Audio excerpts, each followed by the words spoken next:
through this meeting process. For the benefit of the public and as required by the Brown Act, the vote will be by roll call. So, City Clerk, would you please take the roll?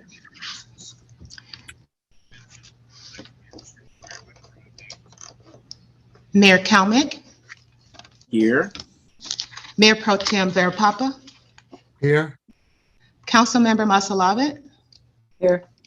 Councilmember Moore, Here. Councilmember Sistarsik, Here. all present. Thank you. By motion of the City Council, this is the time to notify the public of any changes to the agenda and/or rearrange the order of the agenda. Does anyone wish to pull a consent calendar item? All right, City Clerk, do we have any supplemental communications? Yes, Mayor, 5 supplemental communications were received. They've been distributed to council and made available on the city's website. All right. And I'll now call for a motion and a second for the items not pulled. Motion to approve. Second. Thank you. City Clerk Harper, would you do the roll call for the vote? Mayor Kalmick, how do you vote? Aye. Mayor Pro Tem Verapapa, how do you vote? Aye. Councilmember Sistarsik, how do you vote? Aye. Councilmember Moore, how do you vote? Aye. Councilmember Masalavet, how do you vote? Aye.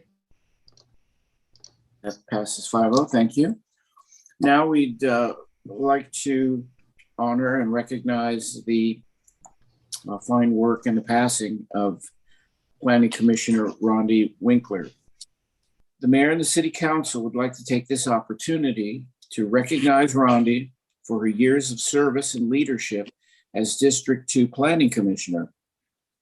Rondi stepped down from the Golden Rain Foundation Board in February 2020 to take a seat on the Seal Beach Planning Commission. She was elected vice chair on January 19th, 2021, and was active at the Planning Commission meeting on November 1st, 2021. Unfortunately, Rondi passed away on November 30th, and on behalf of the Seal Beach City Council, I now wish to present this plaque to Rondi's daughter, Stacy, duly inscribed, Rondi Winkler, Seal Beach City Council, February 2020 through December 2021. Thank you for your dedicated service to the city of Seal Beach. Seal Beach City Council dated December 13th, 2021. I'd like to have Councilmember Moore give us some additional remarks. Thank you, Mayor. As Planning Commissioner, Rondi would go out to the locations to get an up-close look at what was going on to be discussed that was going to be on the agenda for a specific item and ask very intelligent, well thought out questions. Rondi was very conscientious and took being Planning Commissioner very seriously. She did her homework and drove out to look at the sites. She was always very respectful and well-liked by the city staff, and she will be missed, and she did a wonderful job on the Planning Commission. I have additional comments that I'll hold to the end of the meeting due to her recent passing, and I offer my heartfelt sympathy to her friends and family. Thank you, Councilmember Moore. Next, we'll call upon Chief Gonchak to recognize the... Mayor Pardon? Kalmick, may I interject? Sure. Rondi's daughter, Stacy, is on the call. Oh. Stacy, would you like to say a few words?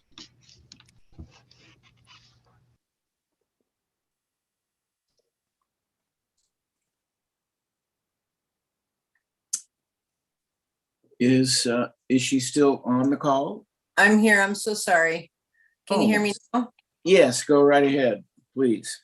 It's so funny because Councilman Moore, you were actually stole the remarks I was going to make, that my mom took that job, that appointment so seriously, and I got to be her personal Uber driver to to drive her around to the various sites that I guess were up for consideration or discussion. And so it was really fun for me too, because it gave me an incredible opportunity to get to know Seal Beach a little bit more than I had before. I pretty much I live in Long Beach and beeline it to Leisure World and back and forth. So it was a great opportunity to kind of get a chance to like immerse myself in the city a little bit more. And Seal Beach is wonderful. And she just really, really enjoyed being a part of this commission. So I want to say thank you so much for honoring her today.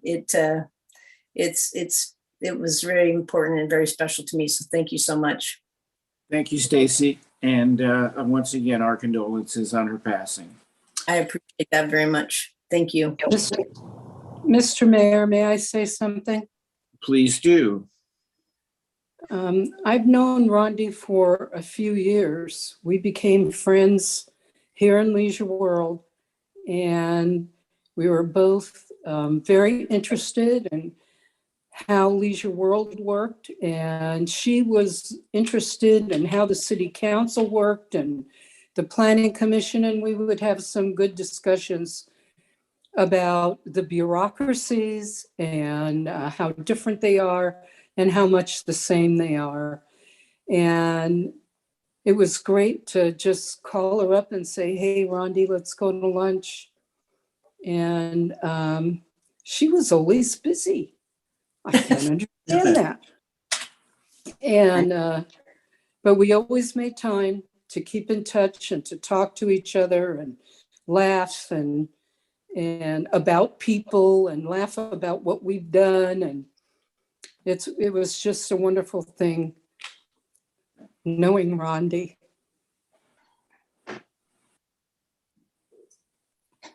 Thanks. Thank you, Sandra. Any other comments by anyone else? All right, thank you.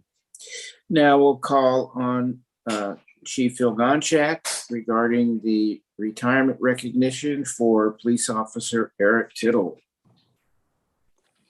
Thank you, Mayor. After 34 years of service to the community of Seal Beach, Officer Eric Tittle has now decided to retire. Officer Tittle started his career in law enforcement back in 1982 as a police explorer in the city of La Habra. Then in 1985, he was hired as a police cadet for the city of Los Alamitos, where he also worked as a police dispatcher and later as a reserve police officer. Then on February 17, 1988, Officer Tittle was hired as a police officer for the city of Seal Beach. While working for the city of Seal Beach, Officer Tittle has held a variety of assignments, including Explorer Advisor, the Orange County Regional Narcotics Suppression Team, Field Training Officer, Range Master, Armorer, Motor Officer, and of course, both the Seal Beach SWAT Team when it was in existence and the West County SWAT Team as a sniper since the team's inception. Most importantly, Officer Tittle is a great father, as he is extremely proud of raising his two successful children. Officer Tittle's retirement plans now include three main things. These are from his mouth directly. So number one, learn how to surf. Yes, after 34 years in Seal Beach, Officer Tittle has never gone surfing. Two, catch up on his list of, quote, things to fix around the house, quote. And Captain Ezra and I came up with this one: rebuild his online video poker account balance back to $5 billion because he lost about $4 billion over a vacation a couple weeks ago. In closing, we are extremely proud of his service and want him to know how much he'll be missed, not just by the residents of Seal Beach, but by the entirety of all City of Seal Beach staff. With that, congratulations, brother. You will be missed more than you possibly know. And Mayor, if I could, I know City Manager Ingram would like to say a few words. City Manager. Thank you, Chief. I too wanted an opportunity tonight to personally congratulate Eric on his well-deserved retirement from our city. Eric, I'm so fortunate to have had the honor and privilege to work with you over the past 13 years, especially in your capacity as president of the Police Officers Association, and we'll truly miss those meetings that we had at Starbucks and discussions. And most importantly, I consider you not only a highly respected police officer who's dedicated your entire career to serving our community, but also a highly valued and respected colleague and friend. And I truly mean that. So Eric, on behalf of the city and our entire staff team, thank you for dedicating the last 34 years of your life to Seal Beach, and know that you will be greatly missed by so many of us, as the chief said as well. And I wish you and your family so much happiness in your retirement and this next well-deserved chapter of your life. And I look forward to celebrating with all of you soon. Congratulations. Chief? Unless Officer Tittle would like to say anything, are you, oh, there he is online. So go ahead, Officer Tittle. Hello, everyone. Thank you so much. This is such a wonderful experience, and I am flattered and humbled beyond what I could say. So it has been an absolute wonderful career. I loved every minute of it, all those years. So happy that I got in where I did, and all the city staff, all the police department staff. I couldn't have asked for a better thing. And everyone else that keeps coming over here from other agencies, you are going to get the same thing, because it is the same. So thank you very much to everyone for all that you've done. I appreciate it. And I'm looking forward to moving on and doing the next chapter of retirement. Thank you. Thanks, Eric. Back to you, Mayor. Thank you. And I also add my personal best wishes to you, Eric. I've enjoyed knowing you these many, many years.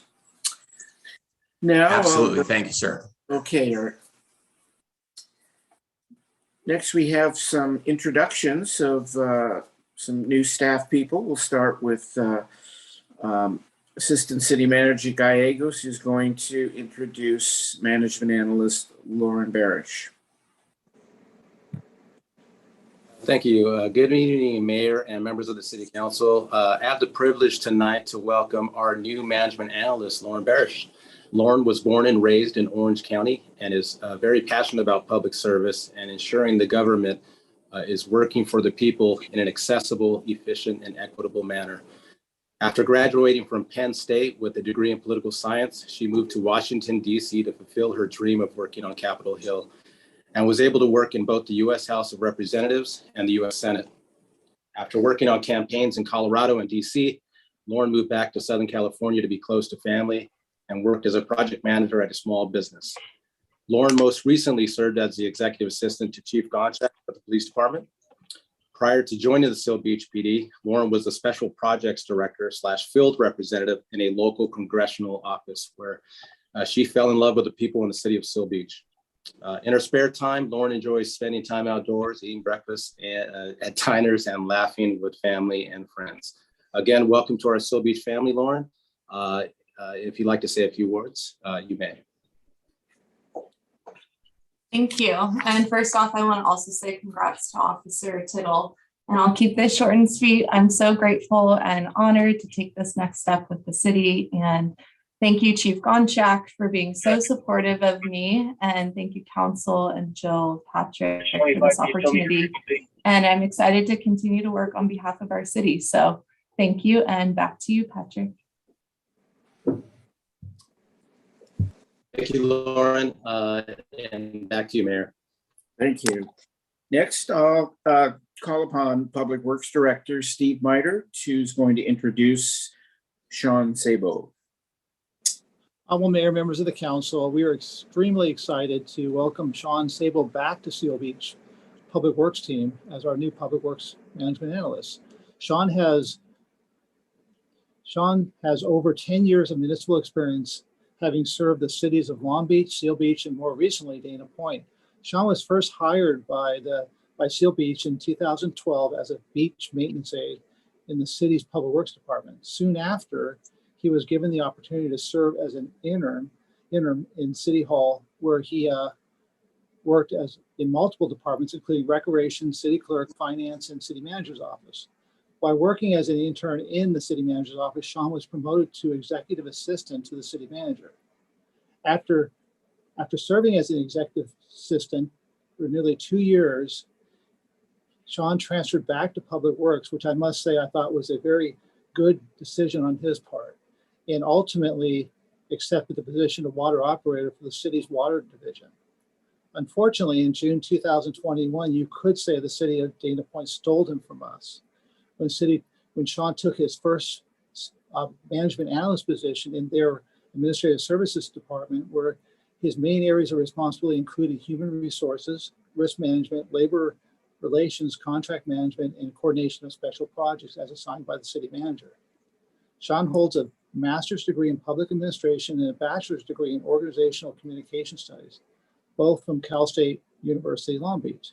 He also holds an associate's degree in business administration from Golden West College. So again, welcome back to the Public Works team, Sean. At this point, I'll hand it over to Sean since he wanted to say a few words. Mr. Miter, thank you for that warm introduction. Honorable Mayor, Council, and City staff, thank you for having me tonight. I'm very honored and grateful to be back with the City of Seal Beach. From a young age, I've been strongly connected to this community. I grew up close by in Long Beach, and almost every day after grade school and on the weekends, I'd be here in Seal Beach. My mom even showed me how to surf here in Seal Beach when I was 7 years old. So I eventually moved here to Old Town for 5 years while I attended college. And all that is to say that this city has a very special place in my heart, and I'm very eager to serve this amazing community once again. So thank you all for this opportunity, and I look forward to working with you all and for the residents of Seal Beach. So thank you and have a great evening, everyone. Thank you, Sean, very much. Next, we'll call on our recreation manager, Tim Kelsey, to introduce our recreation specialist, Erica Hallberg. Tim. Thank you, Honorable Mayor and City Council. It's my pleasure to introduce Erica Hallberg, our newest recreation specialist with the City of Seal Beach. Erica is a graduate of Los Alamitos High School. From there, she went on to earn a bachelor's degree from Cal State Fullerton. She is currently pursuing a master's degree in public administration with Cal State Long Beach. For the past 5.5 years, Erica has worked at the City of Los Alamitos within their recreation department. There she oversaw contract classes, social media, customer service, and special events. Erica's already had an opportunity to put some of her tremendous skills into action with the City of Seal Beach, where this past Saturday, she was a lead staff person at the Breakfast with Santa, which was held at Marina Community Center. It's my honor to introduce all of you to Erica Hallberg. Thank you. Thank you very much, Tim. Good evening, Honorable Mayor and City Council. Thank you very much for the opportunity to be here today. I'm extremely excited to be part of the Seal Beach team. I also grew up in the community, was a Los Alamitos graduate, and I'm extremely excited to get back to the community that I grew up in and made me who I am today. So thank you. Thank you, Erica, and welcome. Now we'll have our finance director, Telford, to give us an update on the American Rescue Plan Act, or as we know it as ARPA. Kelly. Thank you, Mr. Mayor. City Clerk, may I have control of the screen, please? Thank you. Sorry, give me one moment, Mayor. Okay, we're gonna hope that this works.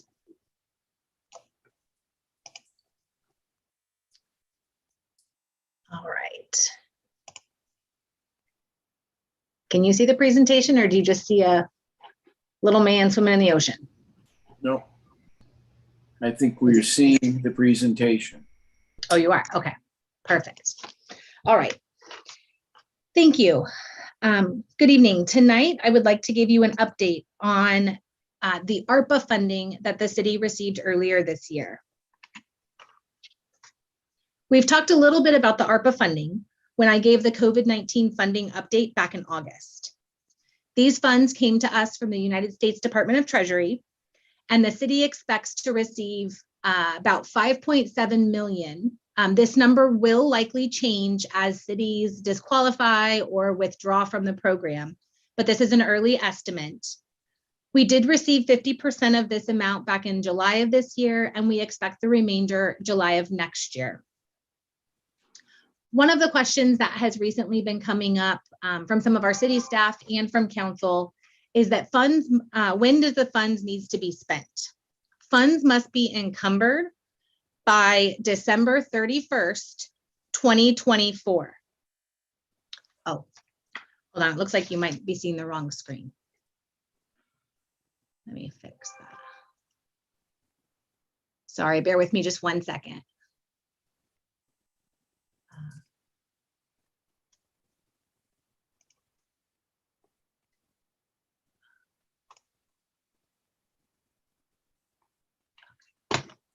My apologies. So what happens when you have 3 computer screens?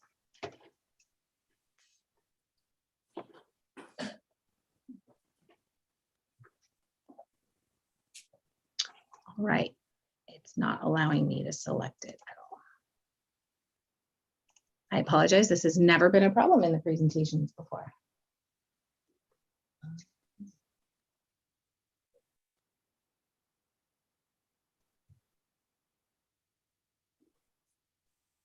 Do you see the presentation or no? We see the man swimming. Oh my goodness, folks, I'm really sorry. I don't know what is going on right now. And now it doesn't allow me to get out of sharing. All right, folks, I apologize. Give me 1 more minute. We're gonna try this a different way.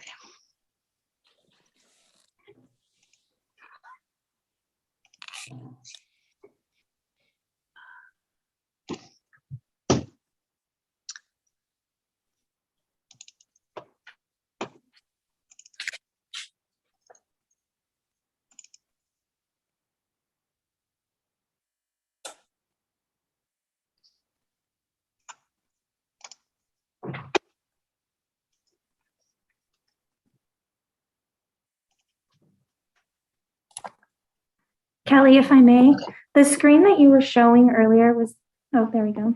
Never mind. Did that work? Yes. It was pulling a 4th screen for some reason. So I had to eliminate a screen. Okay, so you see the presentation now, right? Yes. Okay. All right, so my apologies. Back to when the funds must be spent. The funds must be encumbered by December 31st, 2024. That means that either a purchase order needs to be issued or we need to be under contract.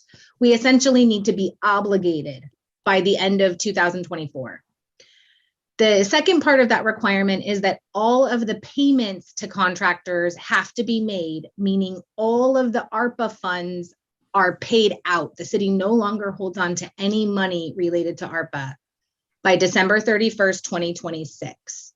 So it does give us just a slight bit of latitude to get into contracts. And then once we're in contracts, it gives us that additional 2 years to spend all of the money. One of the pieces of good news, the US Department of Treasury is not requiring us to submit a request for approval when we want to spend the money. Essentially, they've laid out guidelines, which we're going to go over in just a moment. We're just required to spend in compliance with those guidelines, and then we submit periodic reports telling the US Department of Treasury how we spent the money. I do want to note that the guidelines have changed quite a bit. They have been revised 7 times so far. We are expecting another revision to come out. It's related to the revenue loss item, which we'll talk about in a moment. But we don't know when that will come out. We submitted all of our comments back in July and it still hasn't been addressed. The most recent revision was from November 15th, but it was a very minor revision. So this is based on what we know as of today, but just know that there's more changes to come in the future.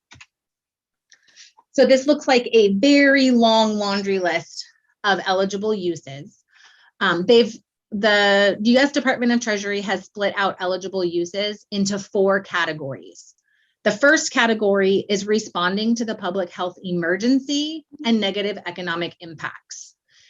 Some of the eligible uses under this category are vaccination programs, medical care testing, purchasing PPE, just like we were allowed to purchase under all of the other funding sources, supporting vulnerable populations for mental or public health services. A lot of it is healthcare related, things that our organization doesn't deal with directly.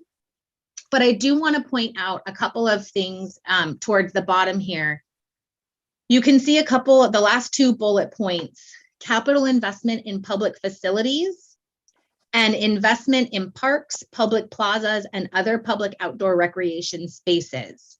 That last bullet point in particular was a part of the revised guidelines that came out during the summer. Really, they're looking to be able to address a wide range of possibilities with the intention of addressing the public health emergency. During COVID, many people were restricted to staying inside or couldn't go out because there wasn't enough public space to. They're really looking to be able to provide more opportunity for people to go outdoors, but also it was very clear that the part of the reason for the funding was to get people outside and be able to socialize again. From a mental health perspective, they really felt like that piece of it was important. So they added that clarification down here about parks, public plazas, and anything else, basically that's recreation. The second eligible use is for premium pay. This is kind of a small single use that allows for premium pay up to $13 per hour for all essential workers. It is in addition to normal pay and benefits, but it's for compensation for people who had to perform in-person work, who were regularly interacting with people or handling things that were also handled by others. This is really more of that compensation for being frontline workers or first responders. The premium pay is capped at $25,000 per person. And there are some additional caveats to the premium pay, but this is the gist of it. The third eligible use is to backfill revenue losses to cities. This is the one that we've been talking about since the very beginning, that was really focused at making cities whole for the loss of money that they, whether it be occupancy tax or sales tax, that steep revenue decline that we experienced as soon as the pandemic hit. It is super complicated. They're measuring revenue losses at 4 different periods in time from 2020 to 2023. The problem is the baseline for the calculation to essentially evaluate how much you lost was fiscal year 18-19. This is problematic because that happens to be the first year that the city received Measure BB transaction tax revenues. So if you think back to 2018, when we only had our standard sales tax, say it's a 5 million on average, back then it wasn't, but 5 million on average. And then before the measurement period, we get a little bit of that additional transaction tax revenue, but that really didn't start coming in until 1920. It essentially looks like we have made far more money during the pandemic than what we were anticipating, all because we approved a transaction tax. And this is very much inadvertent on behalf of the Department of Treasury. Hundreds of cities submitted comments and questions to the Treasury asking for this particular issue to be addressed. Seal Beach also submitted comments requesting them to take a look at this. I think I submitted the comments back in July. However, it hasn't been addressed yet. So as of right now, we don't qualify for this use because of our Measure BB. If we qualified, the use of funds are, you can use it to maintain buildings, or you can actually construct buildings, including roads. You could use it for technology, whether it be hardware, software, modernizing cybersecurity. You could also use it for health services, school or education services. And then most cities that do qualify are using it for public safety costs. There's still some questions out there whether or not they're going to follow the same methodology as they did for CARES Act. I feel like this revenue loss area for us is a big gray area because of Measure BB. So as of right now, we don't qualify for this one. And then the final eligible use is infrastructure improvements related to water, sewer, and broadband projects. This one is really focused on public utilities. With the recent rate changes, it's probably not a good use for us, just because we already approved rate increases that capture infrastructure improvements. It does also allow for fiber optic infrastructure improvements. That was one of the recent clarifications that they made. So I did want to point that out as well. So these 4 broad categories, what does that mean for us? You know, what should the city use these funds for? That's the $5 million question right now. What I would say, based on our current information, even though the revenue loss piece is the least restrictive from a use perspective, it's more likely that we need to stick with this responding to public health emergencies, that first category. It does have a wide range of uses, including PPE, and I think the big one are those recreation costs. The city has a number of high priority construction projects that the city council and management have been talking about over the last couple of years. I've gone back and I think we can, all of them will be eligible for use of ARPA funds. And that includes, you know, the community pool, Main Street improvements, tennis center, lifeguard headquarters. I think all of those projects that we've been discussing will qualify under ARPA. So while I'm not proposing a funding plan or asking the council to make any decision on how they want to use the full 5.7 million, I do think it's prudent to know how we could use it and that this is the most likely path, especially to make sure that we meet the spending requirements, encumbering it by the end of 2024 and spending the cash by the end of 2026. So that concludes my presentation. Thank I'm happy you. to, of course. Thank you. Any questions from council? All right, I have a question for our city clerk and city attorney regarding the item S that we are supposed to be dealing with as close to 7:30 p.m. as possible.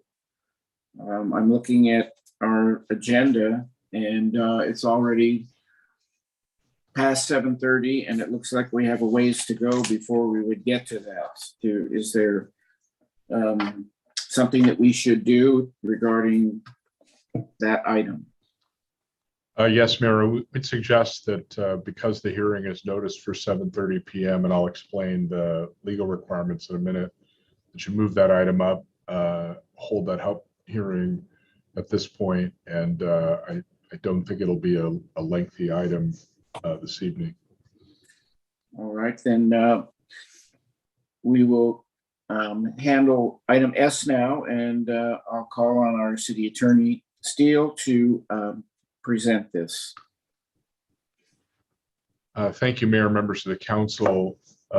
This item is the first in a series of public hearings required under the city charter and state law to discuss the boundaries of the city council election districts.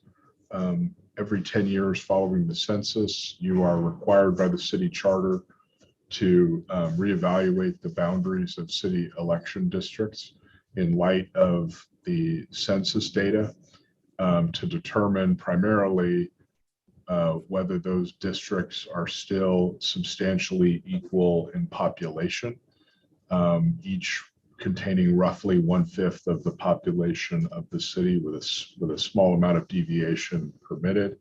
And that's required by the Constitution and the one person, one vote concept. The idea is that every council member representing a district should represent roughly the same number of people.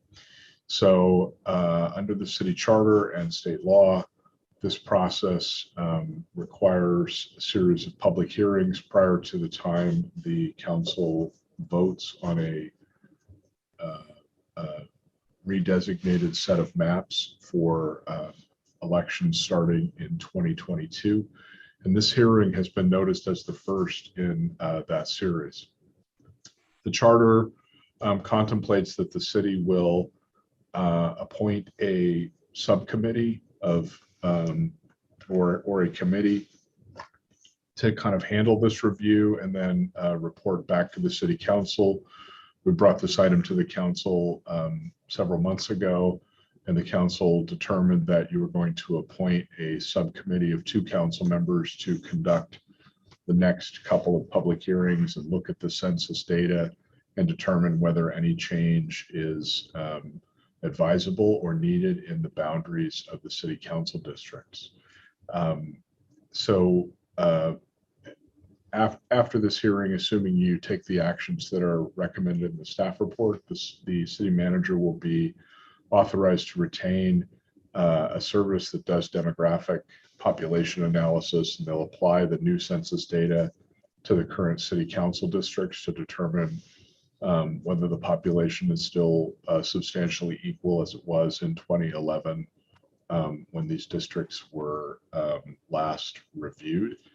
And if that step is confirmed, then the committee will determine whether any changes to the boundaries are advisable, such as to protect what's called a community of interest, whether that's an ethnic group, a socioeconomic group, a geographic area that may have been divided by district boundaries, and determine whether that change can be made and still keep the population substantially equal. We anticipate that analysis and those hearings will happen in January and early February, to be back before the council to meet a Q1 2022 deadline to have the maps prepared and adopted and ready to be used in your upcoming elections next year. So it'll be an ambitious schedule. All of the consultants are busy finishing up the big public entities that have to have their maps adopted by tomorrow night. So we'll need to get a consultant on board. We've identified a couple to run the analysis. Hopefully it will be fairly simple to do because the population of the city did not grow by very much between the 2010 and 2020 censuses. So at this point, we suggest that the council hold the public hearing and listen to any members of the community who may be interested in providing input regarding the district maps. There's no decision on the maps themselves before you this evening. The 2 recommended items are that you designate 2 members of the council to serve as the subcommittee and report back to the council as to whether the boundaries need to be adjusted. And also authorize the city manager to engage a consultant or a service to provide the necessary population analysis of the 2020 census data. That concludes my report. I'd be happy to answer any questions. Are there any questions from council members?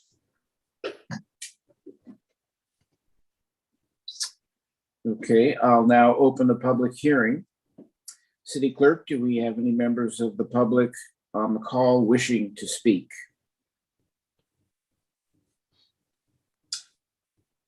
No, Mayor, we do not. Okay, if that is the case, then I will close the public hearing.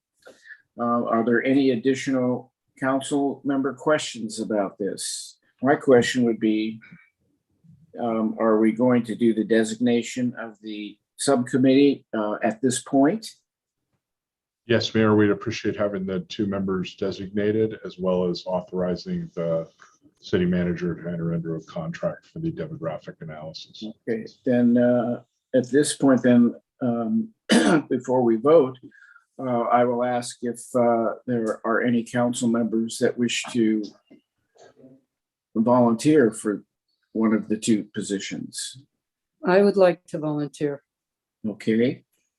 So I would be willing to volunteer too. all right. Is that satisfactory for the rest of the council? Yes. Yes. Then we will go ahead and appoint Councilmember Masalavit and Councilmember Sostarczyk to that subcommittee. Okay, so now then I will ask for a motion and a second on the item. I'll make a motion to approve. Okay, I'll second. okay, thank you. City Clerk, could we have a roll call vote, please? Councilmember Masalavit, Aye. Councilmember Moore, Aye. Councilmember Sosarczyk, Aye. Mayor Pro Tem Vera Papa, Aye. Mayor Kalnick. Aye. Okay, that passes 5-0. And then I guess we will return to the original order of the agenda and go to public communications. At this time, members of the public may address the council regarding the items on this city council agenda. Pursuant to the Brown Act, the council cannot discuss or take action on any items not on the agenda unless authorized by law. Those members of the public wishing to provide comment were asked to send comments via email to the city clerk or via the comment icon on the city website before 5:30 p.m. today. Comments provided by email by 5:30 today were distributed to the council and posted on the city website for review by the public. Email comments received after that time will be posted on the city's website and forwarded to the city council after the meeting. Any documents for review should be sent to the city clerk prior to the meeting for distribution. Those members of the public wishing to call in can join the Zoom meeting from any electronic device by clicking on the following link, which is zoom.us/J/825-722-51546, or they may also call in by dialing 1-669-900-9128 #. Those members requesting to speak by phone or on Zoom can unmute by entering *6 when called upon to speak. Once in the meeting, you'll be added to the waiting room until the public comment period begins. At that time, the commentator will be allowed to join the meeting to offer their comments. Commenters will be allotted 5 minutes to address the council. The ability to comment will be disabled when your allotted time is expired. City Clerk, do we have any emailed comments or anyone on the call that wishes to address the council? Mayor, we have one email comment and no members of the public are on the call this evening. All right. Thank you. City Attorney report. Mr. Steele. Thank you, Mayor. Good evening again. The members of the council, all of them met prior to the meeting this evening in closed session regarding the 2 items on the posted agenda and took no reportable action in that closed session. Thank you. City Manager's report. City Manager. Thank you, Mayor. I have a few items to share tonight. First, we have Manny Gouveia, the West Area Municipal Manager from Republic Services, here with us tonight to support staff on item T, which is the implementation of SB 1383. However, for now, as a result of the unfortunate circumstances and impacts to our community over the past few days, we asked Manny to provide the latest update to the council and community on behalf of Republic Services regarding the status of the ongoing trash pickup delays related to their unanticipated work stoppage. So at this time, I'd like to give Manny an opportunity to provide us with an update. Manny? Thank you so much, Jill. Can everybody hear me? I don't think she'll be doing that tomorrow. Hello? Can you hear me? Yes. Okay. Good evening, Mayor Kalnick and City Council. As you are aware, Waste and Recycling Service has been temporarily delayed due to an unanticipated work stoppage over at Republic Services. The company is in contract negotiations with a union representing some employees in Orange County. Those employees are engaged in a temporary work stoppage at Republic's Huntington Beach and Anaheim locations. We respect the rights of our employees to engage in collective bargaining, and we will continue to work toward a fair contract. Because of this, Republic has experienced delays in collection service, but is working to resolve the situation as soon as possible. Residential customers should bring all carts out to the curb on their regularly scheduled service day starting today, Monday, December 13th. If residential customers are not picked up, residents should leave their carts accessible at the curb and we will service the following day. Excess material can be bagged and left next to the cart and we will collect it. Commercial and industrial collection is also being provided on a limited basis. We are encouraging commercial customers to unlock gates and bins in order to provide access. Robocalls are being disseminated to all residential and commercial customers, informing them of the status and proper set-out instructions. We have delivered a 40-yard container to the Public Works yard off of Adolfo Lopez Drive, and we are delivering a second container first thing tomorrow morning to assist any customers needing to unload excess solid waste immediately. As of today, we were able to collect all residential customers' solid waste and recycling carts who live within Monday's regularly scheduled service area. Additionally, we were also able to complete all of the hand collection services we perform along Seal Way regularly on Mondays. We also had a commercial route dedicated to providing service to Seal Beach businesses today. We, and specifically myself, sincerely apologize for the inconvenience this is causing Seal Beach. We are doing absolutely everything that we can to resolve this temporary situation. Thank you, Jill. Thank you, Manny. Second, as has been the city's standard practice for several years, I wanted to remind the council and the public that City Hall and the Public Works Yard will be closed for the holidays this year, beginning Thursday, December 23rd through Friday, December 31st, and will return on Monday, January 3rd. The Police Department and Marine Safety Department will maintain regular business hours and are exempt from this holiday closure. A press release is currently available on the city's website regarding the holiday closure, including any other impacts to services, including building inspections. Third, I wanted to take the opportunity tonight to personally thank our Finance Director, Kelly Telford, for her dedicated service to our community for the past 2 years. Kelly and her family have decided to relocate out of state to be closer to family. So unfortunately for us, that means she'll be leaving the city at the end of this month. Kelly has served as our finance director since March of 2020 and has been devoted to our organization and community throughout the pandemic. Especially want to thank Kelly for her leadership in working closely with me over the past 2 years to accomplish some of our high priority projects, including the enhancement of our budget development process and budget document, and strengthening financial transparency and internal control processes in such a short period of time. So Kelly, on behalf of the city and the executive management team and our entire staff team, I wanted to thank you for your dedicated service to our city and best wishes to you and your family in your new home in this next chapter of your life, and hoping that you will keep in touch with us. So I wanted you to have an opportunity as well tonight if you'd like to say a few words, since this will be your last council meeting with us. Thank you, Jill. I want to extend a huge thank you. Words really can't express it. A thank you to you for your support, to the City Council for your support through the pandemic, especially with all of the changes that we had going on here in finance. And a thank you to the executive team for all of the time that I've been here at Seal Beach. You've been very supportive.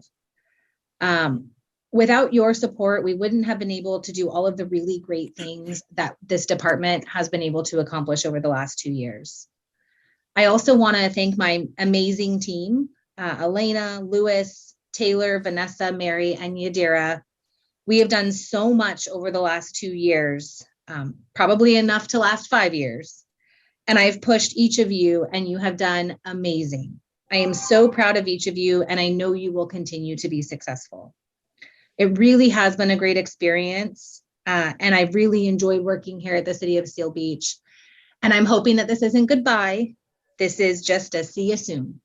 Thank you. Thank you, Kelly. And finally, tonight, I especially wanted to wish the council and our entire staff team and families and the community a safe, healthy, and peaceful holiday season and a happy and healthy new year. That concludes my comments tonight, Mayor. Thank you. Thank you, Jill. Now it's time for council comments. These will be general council comments and reporting pursuant to AB 1234. We'll start with Council Member Masalavich. Thank you, Mayor. I have nothing to report this month. Okay. Council Member Sestarsik. Thank you, Mayor. I attended the Veterans Day ceremony at Eisenhower Park. I wanted to thank the Lions for a very nice ceremony. It was a nice day, nice attendance, maybe a little light still due to COVID, but very, very nice ceremony. And thank you to Captain Sharkey for a flyover of a helicopter during the ceremony. So appreciate all their efforts. I think I maybe missed it for the last meeting, but I had attended an Orange County Library Advisory Board meeting. And there was a report there at all of the things that are available on the Orange County Public Library website. It's ocpl.org, and they have a very large e-library in there. You can select for children, teens, adults, things you want to learn to do or just, read. Also things that might help you in a job training and such. So anyway, over the holidays, if things are slow, check out ocpl.org and see all the things they have on their website. I also attended a Los Alamitos Unified School District working group with Seal Beach. I attended the Los Alamitos Unified School District State of the District, where they gave an update on all the things that they've been doing and succeeding in. I attended a Port of Long Beach boat tour. I'd like to thank Mayor Garcia of Long Beach for updating us on how the state of things at the port and how those are going along as far as cargo ships and their containers and things.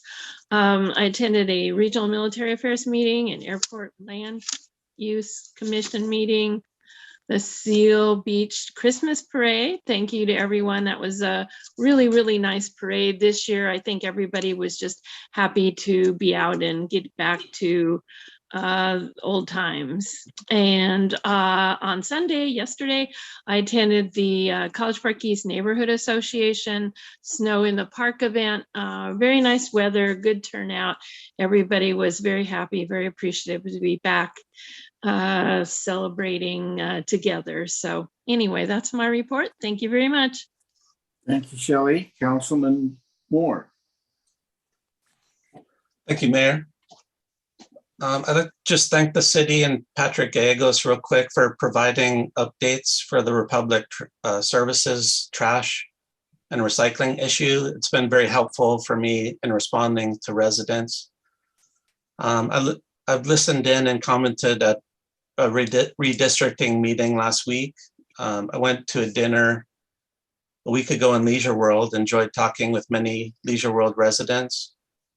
I also enjoyed going to the Seal Beach Christmas parade with my family and had a wonderful time. And I'd just like to wish everyone as well, city staff, council members, and residents, happy holidays and happy new year. Thanks. Thank you. And Councilman Farahappa.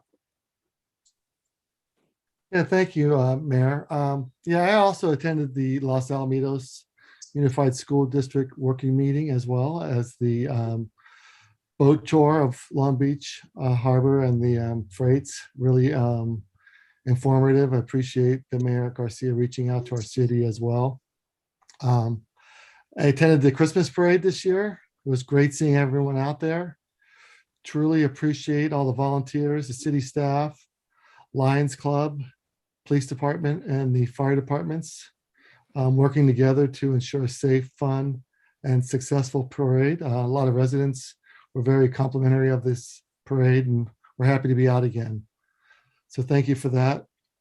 And I'd just like to wish everyone a happy, safe, and healthy holiday, Christmas and New Year's. And that's all I have. Thank you. Thank you.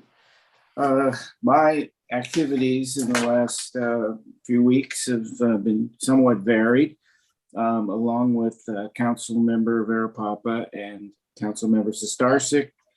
I was on the port tour of Long Beach, where we learned a lot about what the latest is in terms of oil production and efforts to speed up the movement of the containers through the port. I also had a chance to, speak with Mayor Garcia and plan to meet with him soon regarding what we can do together and to work on the San Gabriel River trash and stuff that comes down the river that ends up on our beach, as well as Long Beach. So we'll be doing that. On my position on OCFA, we're working on several issues that hopefully could lead to either lowering or an ease of increases in our contracts that we, as contract cities with OCFA, have to deal with. And there seems to be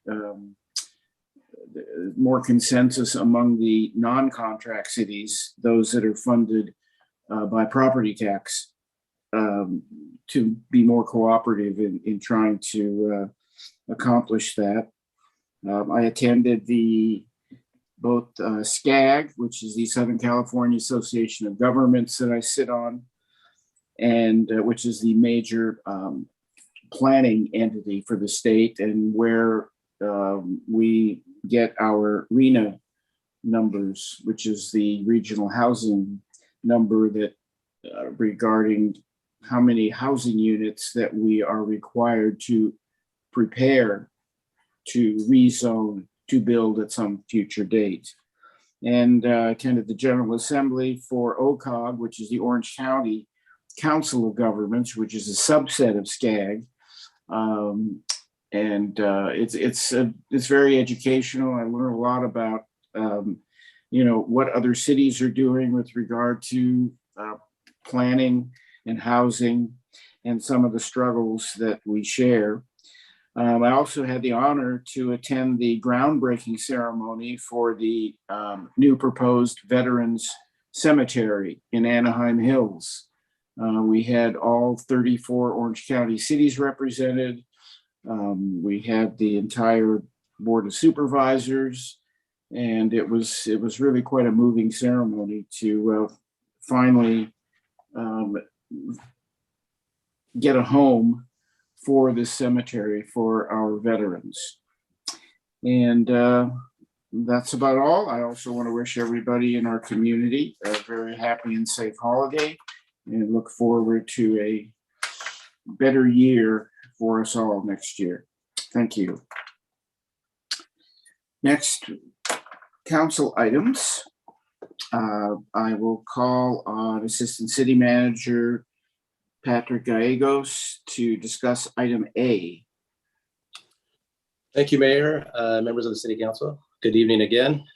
Tonight, we ask that the City Council consider adopting Resolution 7218, requesting the California Citizens Redistricting Commission include the City of Seal Beach in the same congressional district as Huntington Beach and Newport Beach, as well as authorizing the mayor to sign a letter to the California Citizens Redistricting Commission in support of this resolution. As the council is aware, redistricting is once in a decade process of redrawing the political boundaries for elected offices after the US Census data is received and is completed every 10 years using census data. California voters authorized the creation of the California Citizens Redistricting Commission when they passed the Voters First Act in 2008 and the Congressional Voters First Act in 2010. The commission is responsible for redrawing the boundaries of California's congressional, state Senate, state assembly, and state board of equalization districts. The 14-member commission is made up of 5 Republicans, 5 Democrats, and 4 members not affiliated with either of these parties.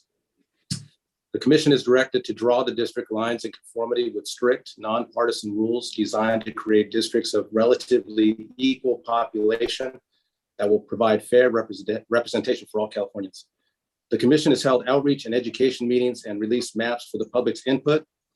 As part of the public comment period, the commission has received input from some in the public advocating for adding all the coastal committees within Orange County into one congressional district. As you know, Seal Beach is located within the 48th Congressional District, which also includes the northern Orange County coastal communities of Huntington Beach, Newport Beach, and Laguna Beach. If the council approves Resolution 7218, staff will need to work quickly to get the letter to the commission as the process is in its final stages and the final report meeting begins on December 21st. Final maps are required to be displayed by December 23rd and need to be certified by the Secretary of State by December 27th. Based on the direction from council members, staff prepared the resolution and a draft letter to be sent to the commission to reflect the city council's interest in including the city of Seal Beach in the same congressional district as Huntington Beach and Newport Beach. With that, staff will be happy to answer any questions and open it up for council discussion. I would also like to add that I have analyst Lauren Barish on this meeting, as well as area municipal manager. I have just analyst Lauren Barish on the Zoom to answer any of your questions that you may have. Thank you. Thank you, Patrick. Do we have any council member comments or questions? Sandra? I totally and enthusiastically agree with the purpose of this proposed resolution. There is interest, we have a common interest with other coastal communities that can't be understood necessarily as non-coastal cities if they're within the same district. The way it's been in the past, in these past 10 years, has worked very well. Sometimes not so well, but most of the time, we have been able to gain support amongst our coastal peers and achieve some real difference in this world. And I'd like to see that continue. That's all. Thank you. Councilmember Sistarsik?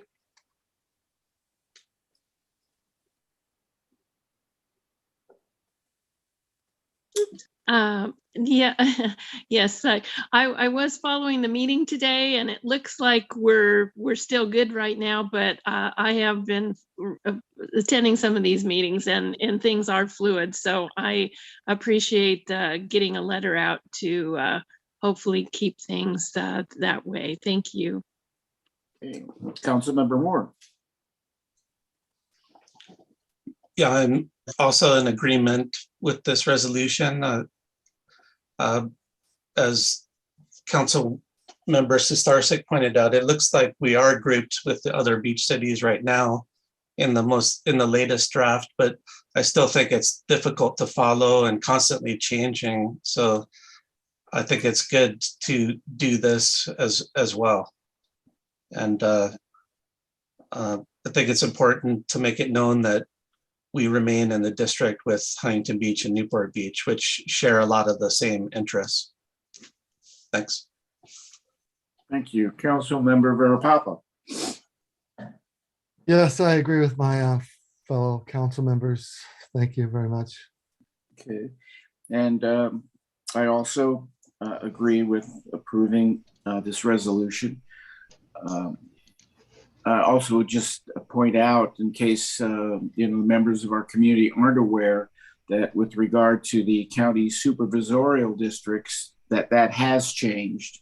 And we will no longer be represented under the current election cycle with by Supervisor.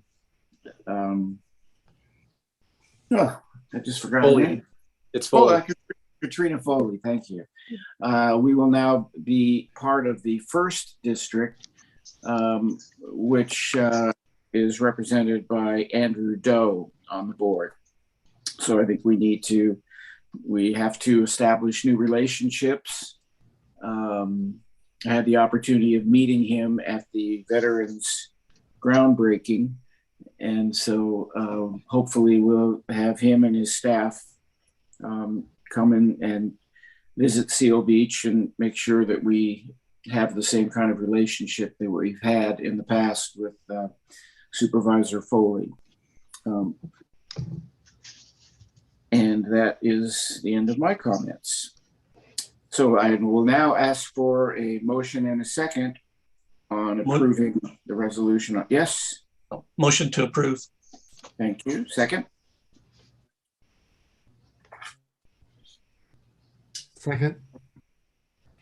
Okay, we have a motion and a second. City Clerk, would you please do a roll call vote? Mayor Kalmick, how do you vote? Yes. Mayor Pro Tem Vera Papa, how do you vote? Yes. Councilmember Sistarsik, how do you vote? Yes. Councilmember Moore, how do you vote? Yes. Councilmember Masalavit, how do you vote? Yes. That passes 5-0. Thank you. Now for the consent calendar. Items on the consent calendar are considered to be routine and are enacted by a single motion, with the exception of items removed by council members. So now I'll call for a motion and a second for the consent calendar. I move to approve the consent calendar. I'll second. I beat you. Okay, we have a motion and a second. Could we have City Clerk please do a roll call vote? Mayor Kalmick, how do you vote? Yes. Mayor Pro Tem Vera Papa, how do you vote? Yes. Councilmember Sistarsik, how do you vote? Yes. Councilmember Moore, how do you vote? Yes. And Councilmember Masalavit, how do you vote? Yes. Thank you. That passes 5-0. Next, we will have a public hearing on item R to adopt the user and regulatory fee item. I'll call on Finance Director Kelly Telford to give us information on this item. Thank you, Mayor Kalmick. You'll bear with me 1 second. I have my presentation ready this time. All right, can y'all see my presentation okay? The correct presentation? Mm-hmm. Okay. Good evening, Mayor, members of the City Council, city staff, and community members watching at home tonight. Tonight, we are presenting the proposed changes to the user and regulatory fees for the Public Works Department and the Community Development Department. In order to provide an objective and unbiased analysis, the city hired ClearSource Financial Consulting, an expert used by many local governments, to study and analyze the costs the city incurs to provide fee-based services and assist the city in developing a reasonable fee structure that achieves the appropriate level of cost recovery for the city of Seal Beach. On October 25th, we held a study session where Mr. Madsen with ClearSource explained what fees are included in this study, how fees are established and calculated, and finally, he walked us through some of the proposed fee changes. Our goal was to obtain feedback from the City Council and the community. Tonight, we are presenting for adoption the proposed fees that we discussed at the study session. Tonight, Mr. Madsen will focus on an overview of the results of the study and the proposed fees that we are requesting to adopt tonight. And with that, I will hand it over to Mr. Madsen. Good evening, Mayor and members of the City Council. Is everyone able to hear me okay? We can. Yes. Perfect.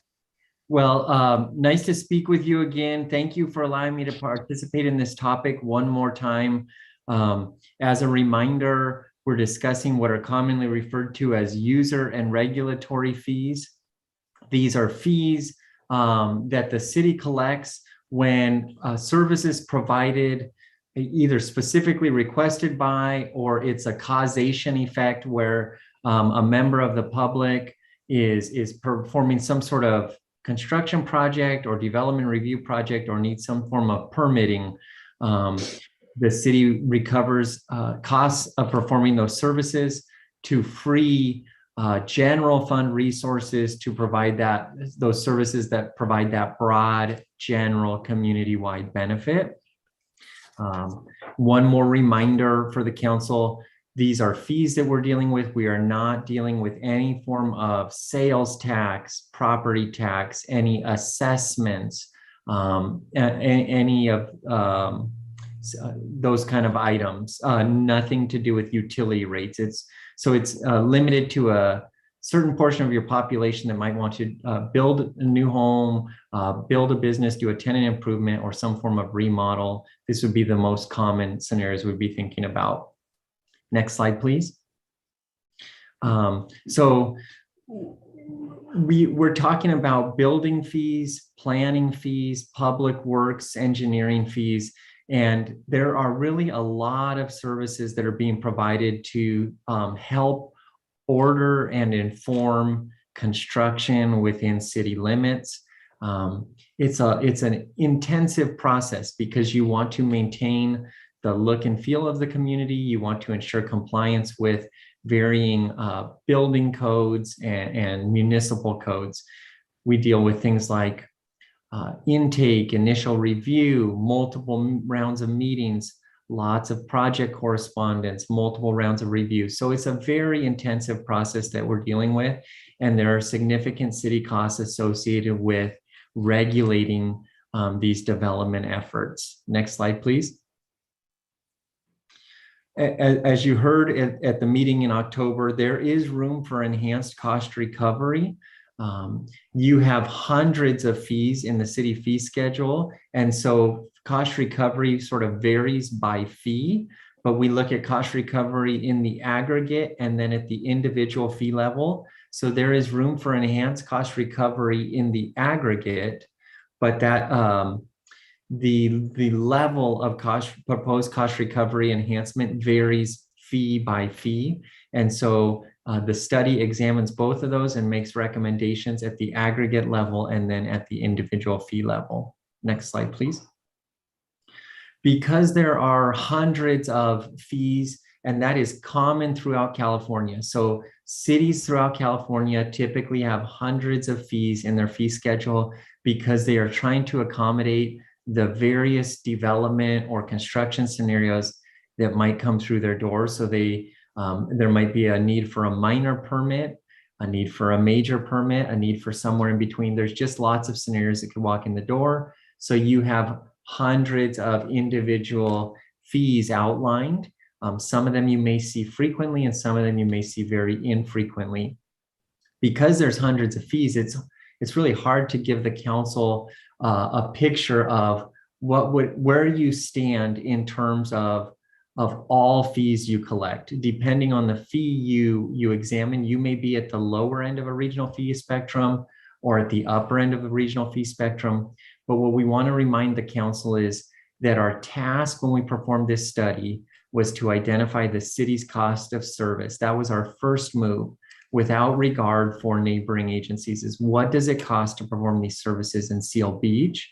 And then work with staff and get feedback from the city council about sort of appropriate near-term cost recovery targeting, and then look at how that aligns to what fees would be collected by neighboring agencies for similar services. And so in these next handful of slides, we'll move quickly through them.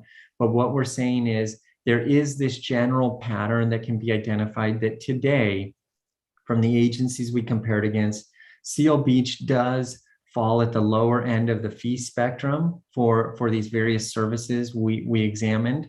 And if you modified fees, if you chose at the conclusion of this public hearing to adopt the updated schedule of fees that's before you this evening, you'd move yourself depending on the fee category, to that mid to upper mid range of the fee spectrum. So here we see a minor permit for a residential HVAC change out where you're at the low end of the spectrum. You move yourself to the mid range. Next slide, please. Here is a commonly requested permit today, a service panel change out. So your electric service panel, maybe modifying it because you're modifying the type of electric you want to use or something like that.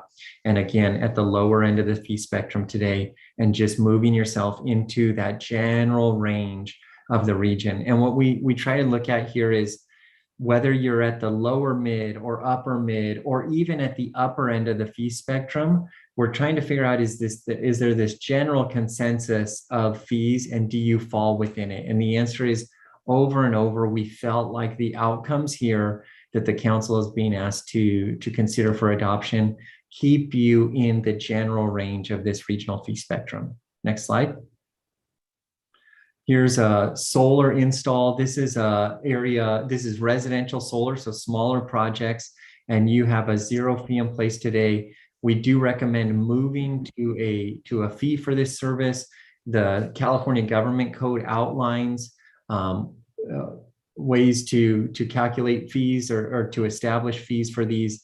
They are commonly established permits at this point in time. It's just an industry that's been accepted, and contractors understand that there are frequently permit fees that come along with that solar install. Next slide.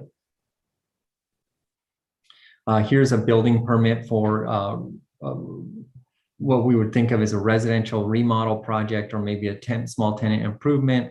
But again, moving from that lower end of the fee spectrum to the mid to upper end, but staying in line with the region. Next slide.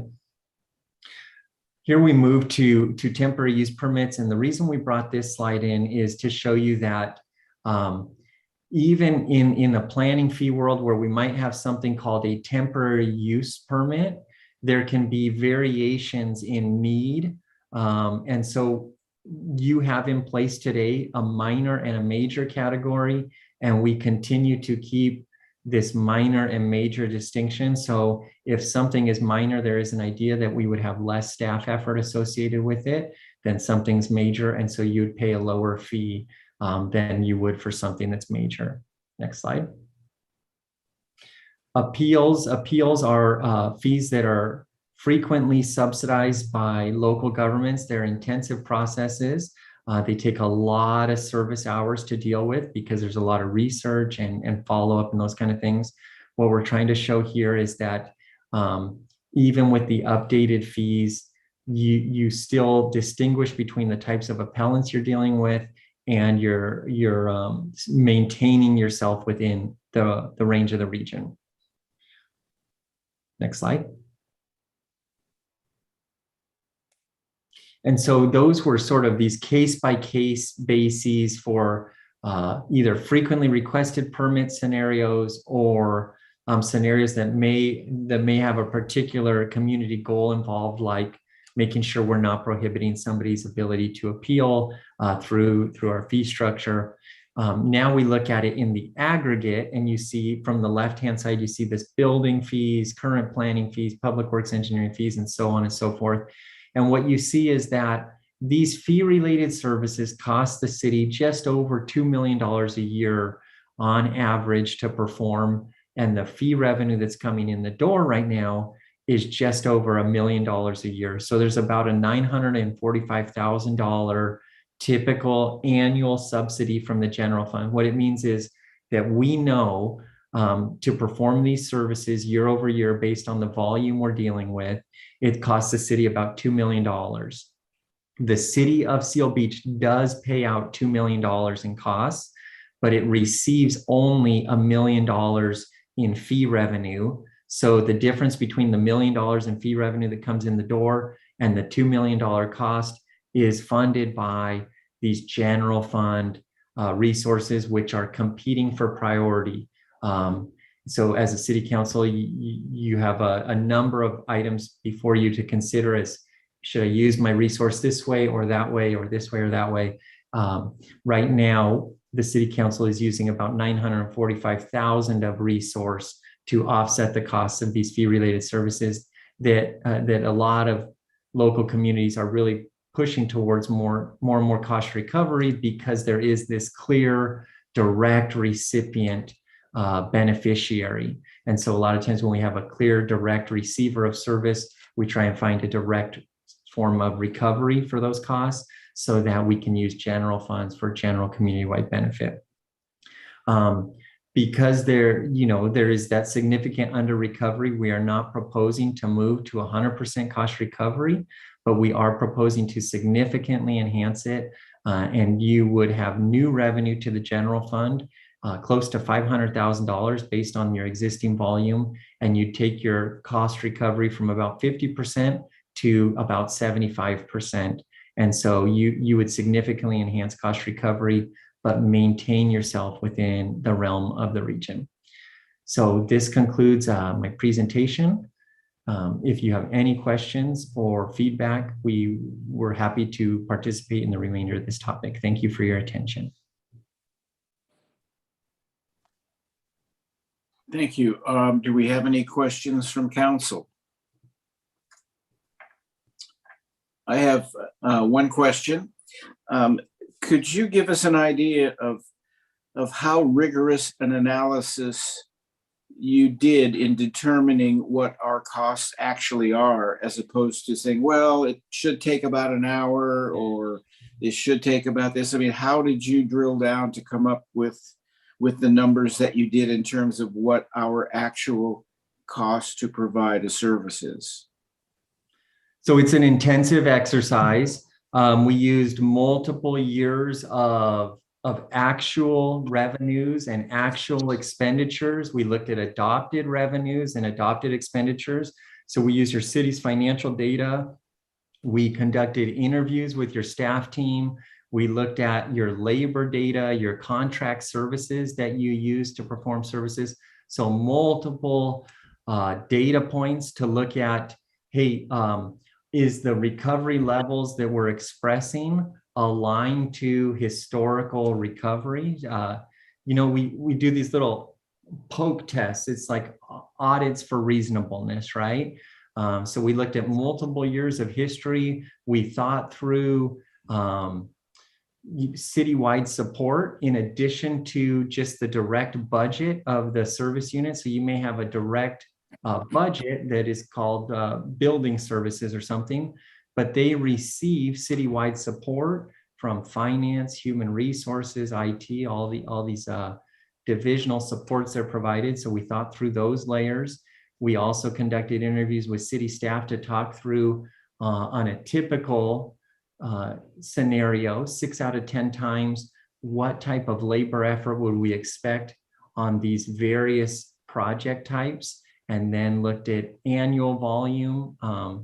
How many of these do we get in a year, to again do audits for reasonableness. And so there was multiple rounds of review, multiple points of feedback from your city leadership team in terms of cost recovery recommendations, and just advice that we received from them. Very, very helpful staff. Thank you. Any other council member questions? Okay, I'll now open the public hearing. City Clerk, do we have any members of the public on the call wishing to speak? No, Mayor, there are no one on the call wishing to speak. Okay, in that case, I will close the public hearing. And if there are no additional council member questions, I'll call for a motion and a second. Move adoption. I'll second.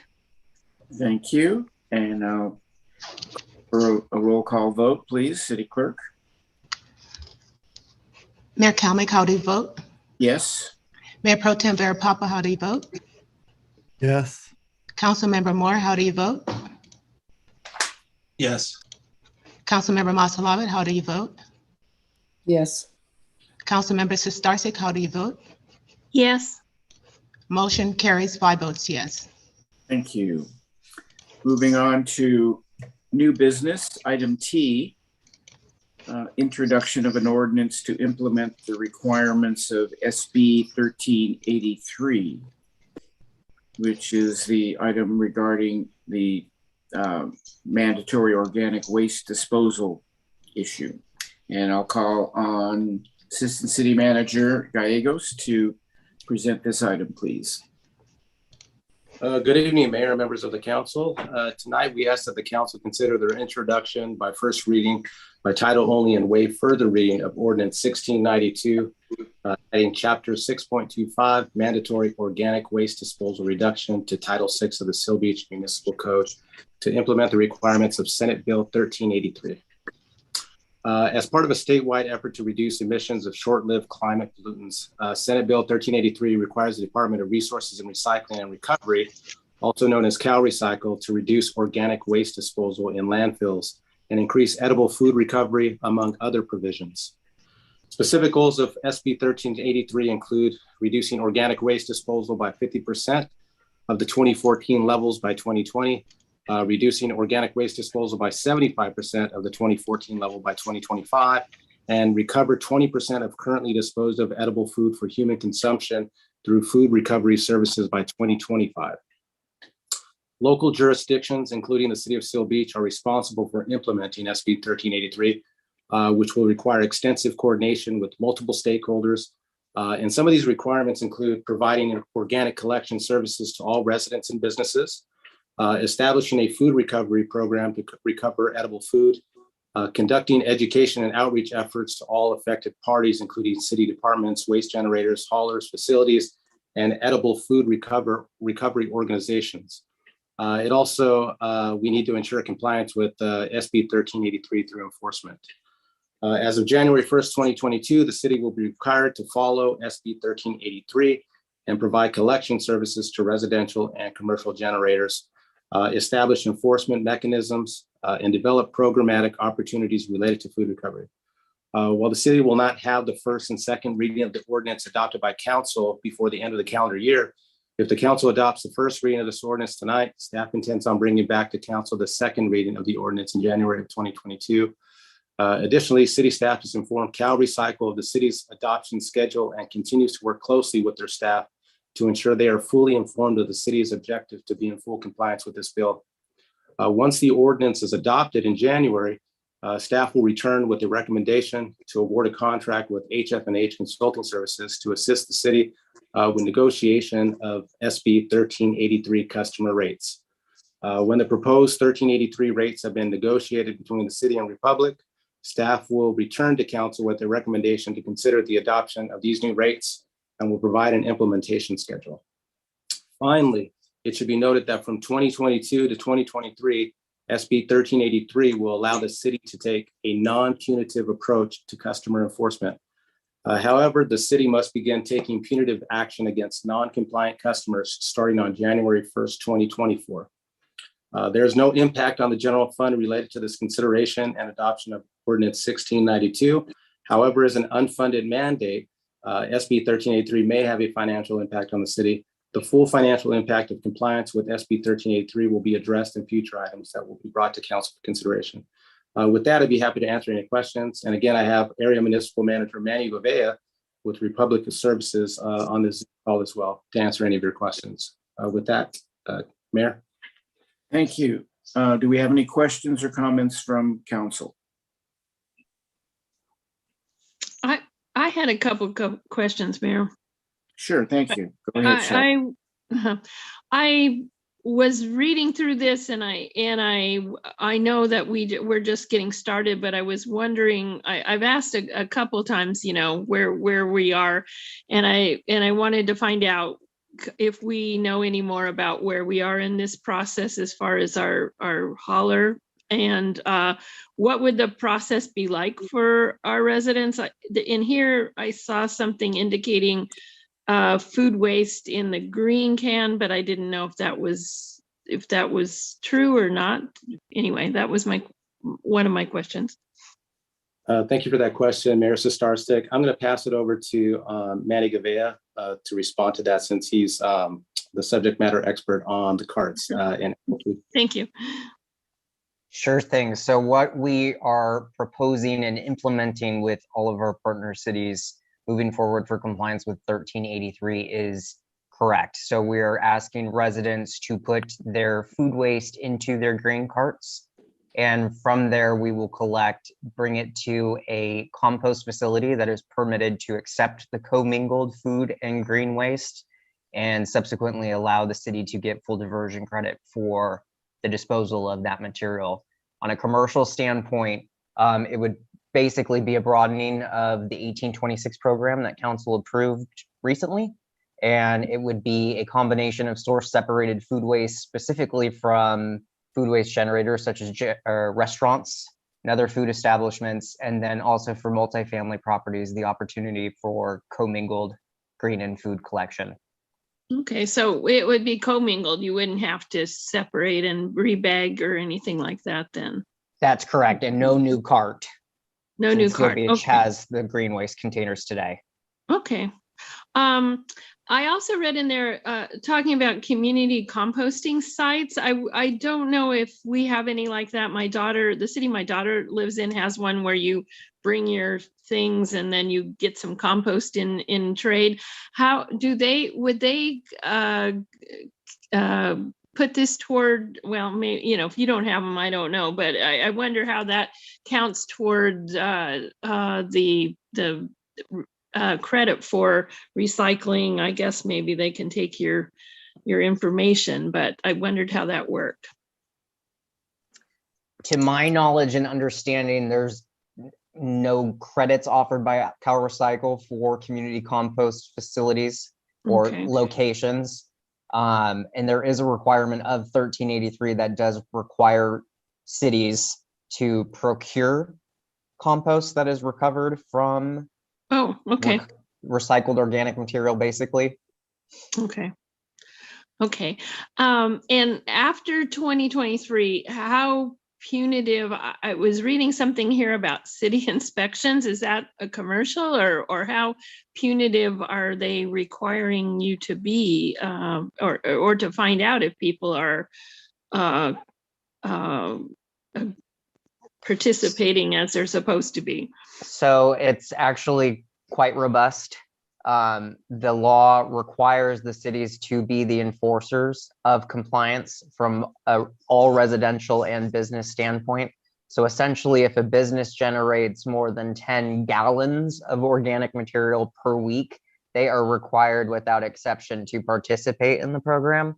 And so it will be fully based on, here's the total number of customers and what is the percentage that are compliant that CalRecycle will hold the city accountable for. Oh, okay. Okay, well, thank you, Manny. You're welcome. Thank you. Any other council questions? Okay, if not, then I will ask for a motion and a second on this item. I'll move the item. I'll second. Thank you. City Clerk Harper, could we get a roll call vote? Yes, Mayor Kalmick, how do you vote? Yes. Mayor Pro Tem Vera Papa, how do you vote? Yes. Councilmember Sistarsik, how do you vote? Yes. Councilmember Moore, how do you vote? Yes. Councilmember Masalabit, how do you vote? Yes. Passes 5-0. Thank you. Just need to read that title, Mayor. It's Ordinance 1692, an ordinance of the City of Seal Beach adding Chapter 6.25, mandatory organic waste disposal reduction to Title 6 of the Seal Beach Municipal Code and making a determination of exemption under CEQA. Thank you. Moving on to item U, which is reviewing the tennis center conceptual design plans and approving a budget amendment. Call upon City Manager Ingram for this item. Thank you, Mayor. As the council will recall, at our last strategic planning meeting in March, I discussed several, actually 7 high priority capital improvement projects with you and made recommendations on each one of those projects, including estimated costs at that time. As a result, there was council consensus to move forward with those recommendations as presented on each capital project. The council consensus on the tennis and pickleball center project was for staff to move forward with an assessment to evaluate potential clubhouse and locker room design options, with an emphasis on evaluating renovations for the tennis and pickleball center as a whole. Staff has completed that effort, and fortunately, because of the availability of ARPA funding that our finance director discussed with you again tonight, we are now in the position to present conceptual design plans to you, seek council input and approval of a budget amendment utilizing ARPA funding to move forward with full design and construction. This really is a great opportunity for the city to dedicate available ARPA funding to one of our high priority capital projects to significantly renovate one of our community facilities sooner than we would have otherwise been able to afford to do. This time I will turn the presentation over to Denise Bailey, our assistant engineer, who is the project manager for this project.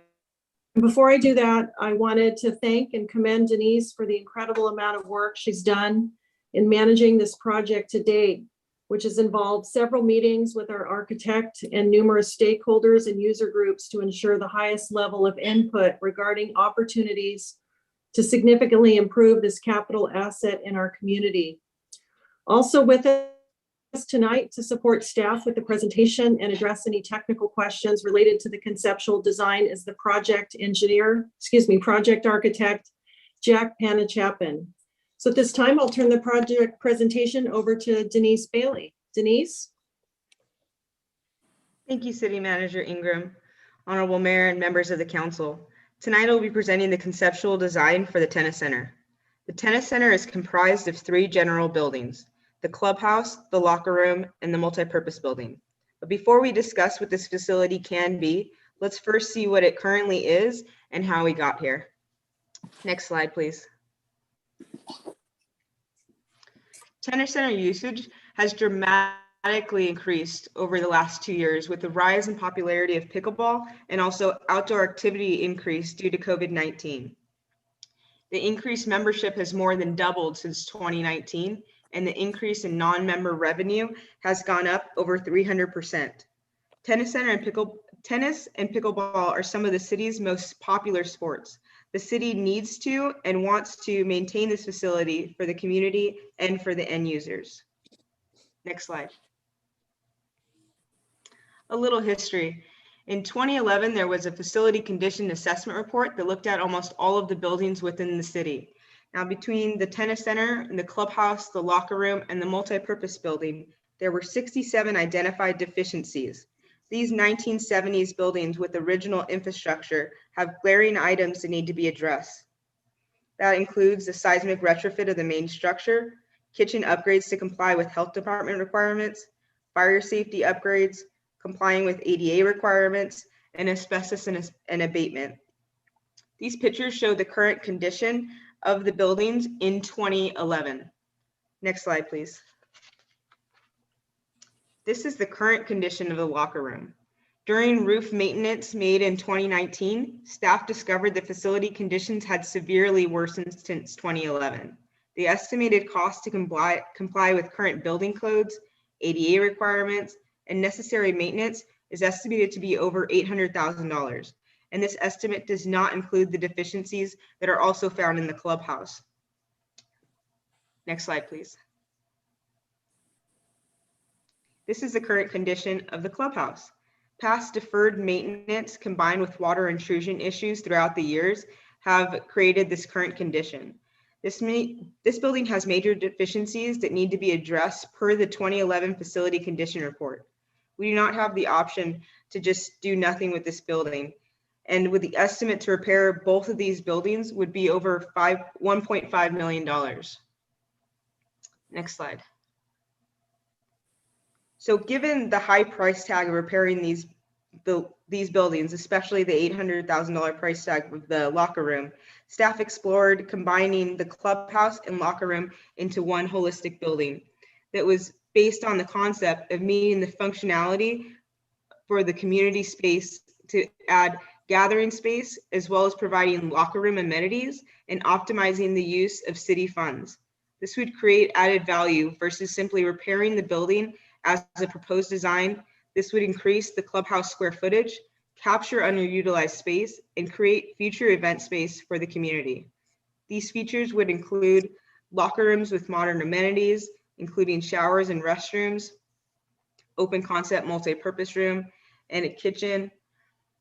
And some areas that we're looking at that are currently underutilized are the kitchen. Currently it is staged as a commercial kitchen that hasn't been used in years and is not to code. The pro shop and employee offices take up a large footprint. As you can see in the upper right-hand picture, the pro shop is currently closed off from the main seating area, which closes off the building. There's potential interior space that can be added, such as the patio shown in the top middle photo. We would look at incorporating that into our interior seating area and also increasing the potential for multi-purpose space for events. Next slide. So on March 31st at the strategic planning meeting, council directed staff to evaluate the feasibility of incorporating the locker room into the clubhouse. And staff retained Gillis and Pachipan architects to develop these conceptual design plans. Next slide. This is the current clubhouse layout. The color designations show the current facility usage by areas. We would be looking at enclosing those patios that show as blank areas, incorporating that into the interior space, which would add over 510 square feet to the interior of the building. As you can see, the pro shop and offices take up a large footprint. The storage and utility space is underutilized, and the kitchen as well. So we'd be looking at reconfiguring the inside of this building. Next slide, please. This is a current design. This is based on feedback from tennis center staff, executive team, recreation department, public works, and tennis center member surveys that this concept plan was created. This would create an open concept multi-purpose room that can be equipped to host community events and serve as a private rental space. It would have a kitchen that serves its daily users and also can be a warming catering kitchen for events, such as the one found in other community centers, such as Fire Station 48. We would have sliding glass door system that opens the clubhouse, connecting the outdoors to indoors and thereby increasing its functionality. The staff workplace combined with an appropriate sized pro shop will add added value. And we also added a pass-through window in the top left side of the building to increase visibility of the entrance of the clubhouse, as well as enhance user-friendly service to check in from indoor to outdoor usage. We would also add additional occupancy to the building of over 25% and the additional 510 square feet added to the building. In this renovation, we would use energy efficient mechanical, electrical, and plumbing equipment. Next slide, please. This is the idea for the design of the clubhouse sliding glass doors, really opening and inviting the outdoors inside as people can watch matches play and look at our beautiful courts that are redone quite often. This open concept multi-purpose room will equip us to host community events or act as a private rental space. And this would, we already have to change out the windows from single pane to dual pane. So the cost to increase and add the sliding glass doors is minimal, especially what we would be gaining in this modern building built for the community. Next slide. This is the current tennis center facility. The building includes, in this design, are for the clubhouse located in the middle of this facility, the locker room located just north of that building, the multi-purpose room located to the east. Next slide, please. This is the current design that we have. Currently, there are 12 courts not lit, shown in yellow. That includes 8 pickleball courts and 4 tennis courts. We would look at demoing the existing locker room, which acts as some of the exterior wall to the outside of the tennis center. So we would look at repairing that fence in kind off the basswood entrance, and also really enhancing the lighting within the facility. Next slide, please. Tennis center lighting, currently based off the original 1970 lighting fixture. These currently have a high operation and maintenance cost because we have to hire a company to change out the lights with a lift because we do not hold the equipment. We have to wait until enough lights go out to get them replaced. So currently they have metal halide lights. We would look at replacing those all with new LED lights that would be energy efficient, increased visibility, and also lower maintenance. We would look at lighting all 12 of those courts. And in this proposed plan, we would have a lighting study done per each court. So right now we've had tennis courts changed to pickleball courts, but the lighting hasn't been changed. So we would look at changing all the lights and getting them on one maintenance schedule. Next slide, please. We would also look at renovating the multipurpose building. This building needs to be renovated in order to comply with the current building codes, ADA requirements, and necessary maintenance. This would allow the opportunity to program more recreation activities, and this will also be additional facility that the community can use. We had talked about putting some potential gym equipment in there as well, and then having a nice storage side of sliding glass doors so we could put the storage away and also host a meeting or other activities in this room. Next slide. So the design recommendations. Staff recommends reconfiguring the existing clubhouse to combine the clubhouse and locker room into one holistic building. We recommend the demolition of the existing locker room, update court lighting to LED for energy efficiency, add new LED lighting to the unlit courts to enhance visibility, and also renovate the multipurpose building to allow for extra versatile space for the community.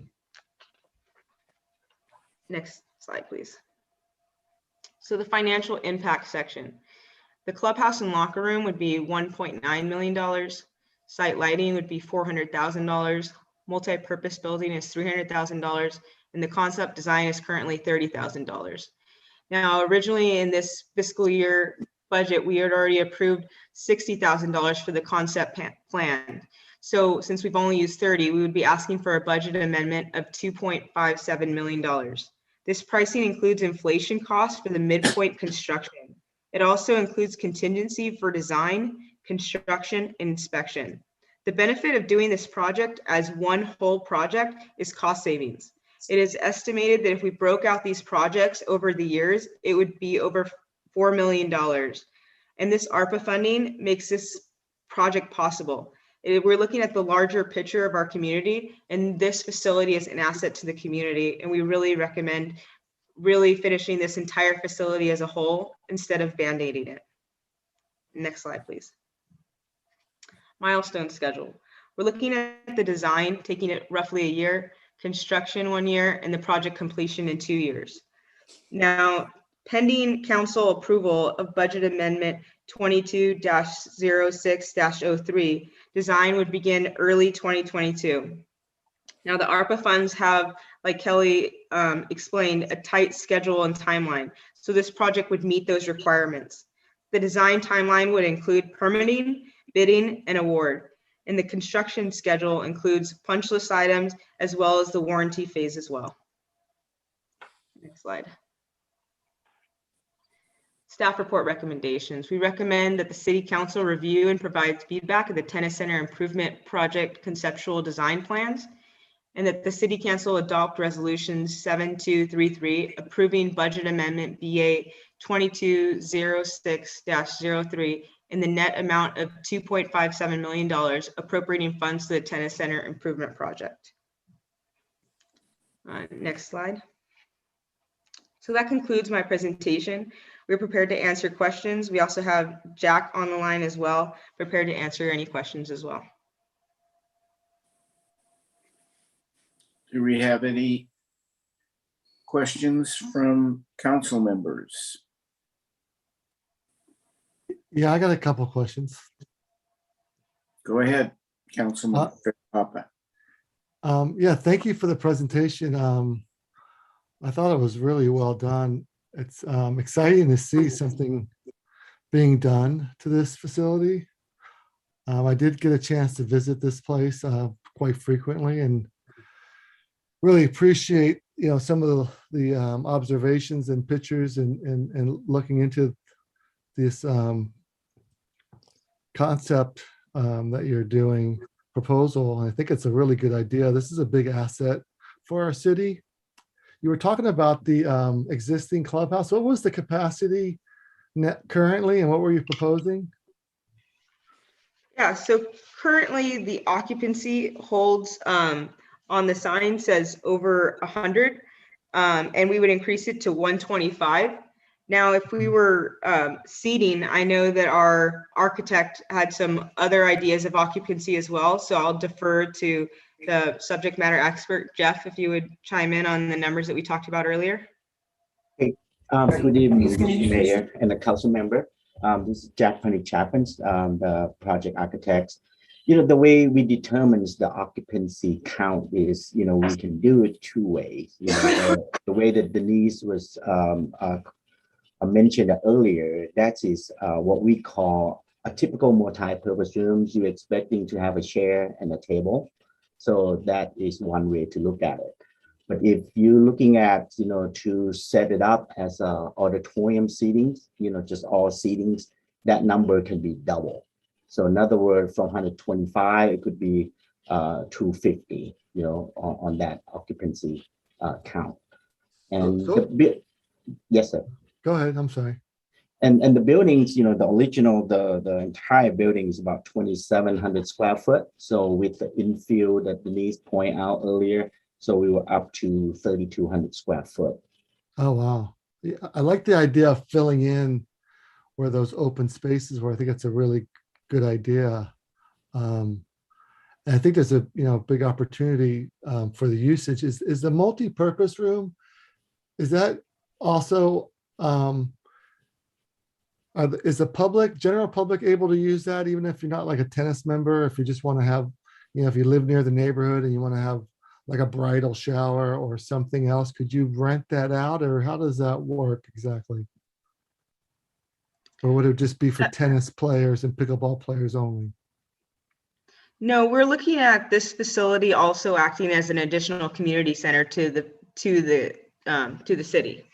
Oh, good. I think that's good. And then would that kitchen area, would that be like an open kitchen concept, or how does that work? Because I know at the fire station, it's kind of open, but is that to be determined later? Yeah, that's to be determined later, whether or not we're going to have a pass-through window or not. But the design will look similar to Fire Station 48 in its concept of usage. Okay, and then the bathroom, would that be the only bathroom on the premises then? Yes, it would be. And each, both men and women would have their own private showers, and they would also have the 3 stalls each. And that's adequate for the capacity? Yes, it is.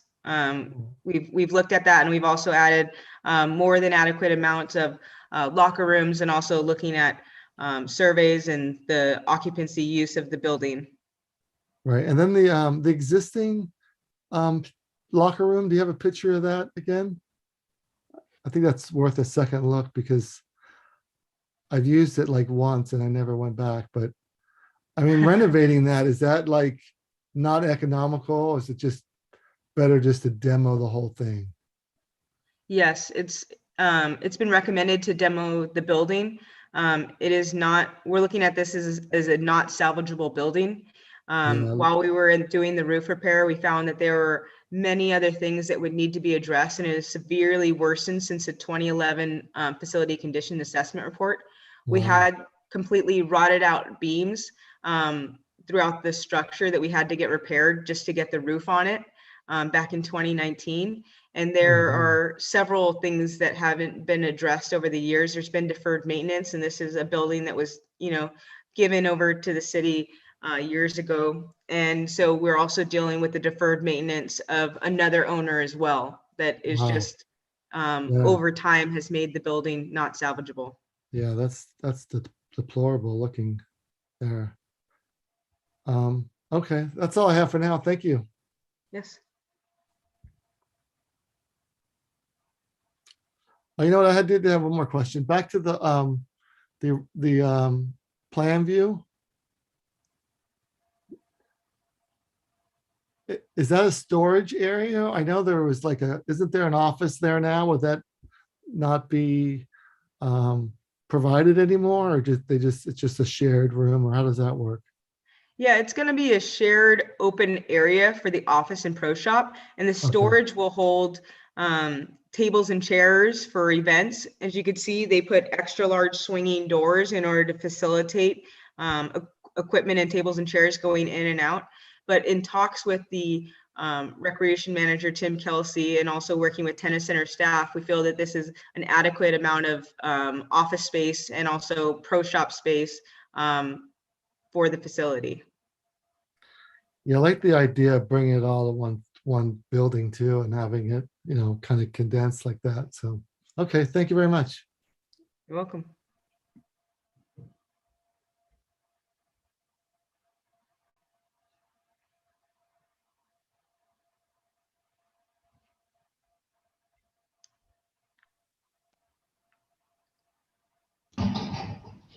Mayor Kalmick? Yes, I would just like to make a couple of comments. First, to thank Denise for the presentation. It was very clear and easy to understand, and obviously was well prepared. With regard to the tennis center, I think that this is a project that has to be done. We've already seen by the increase in the membership and visitors that this is something that is can be turned into a real asset to the city, as well as a recreational facility. You have the multi-purpose room, and as Councilmember Vera Papa pointed out, it can be rented out for weddings and any other events. The city can use it if there are events or issues that are occurring in that end of the city.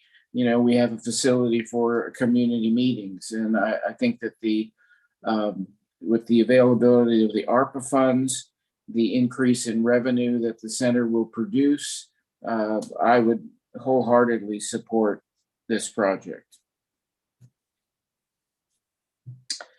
Mayor, I had a couple questions. Yes, please.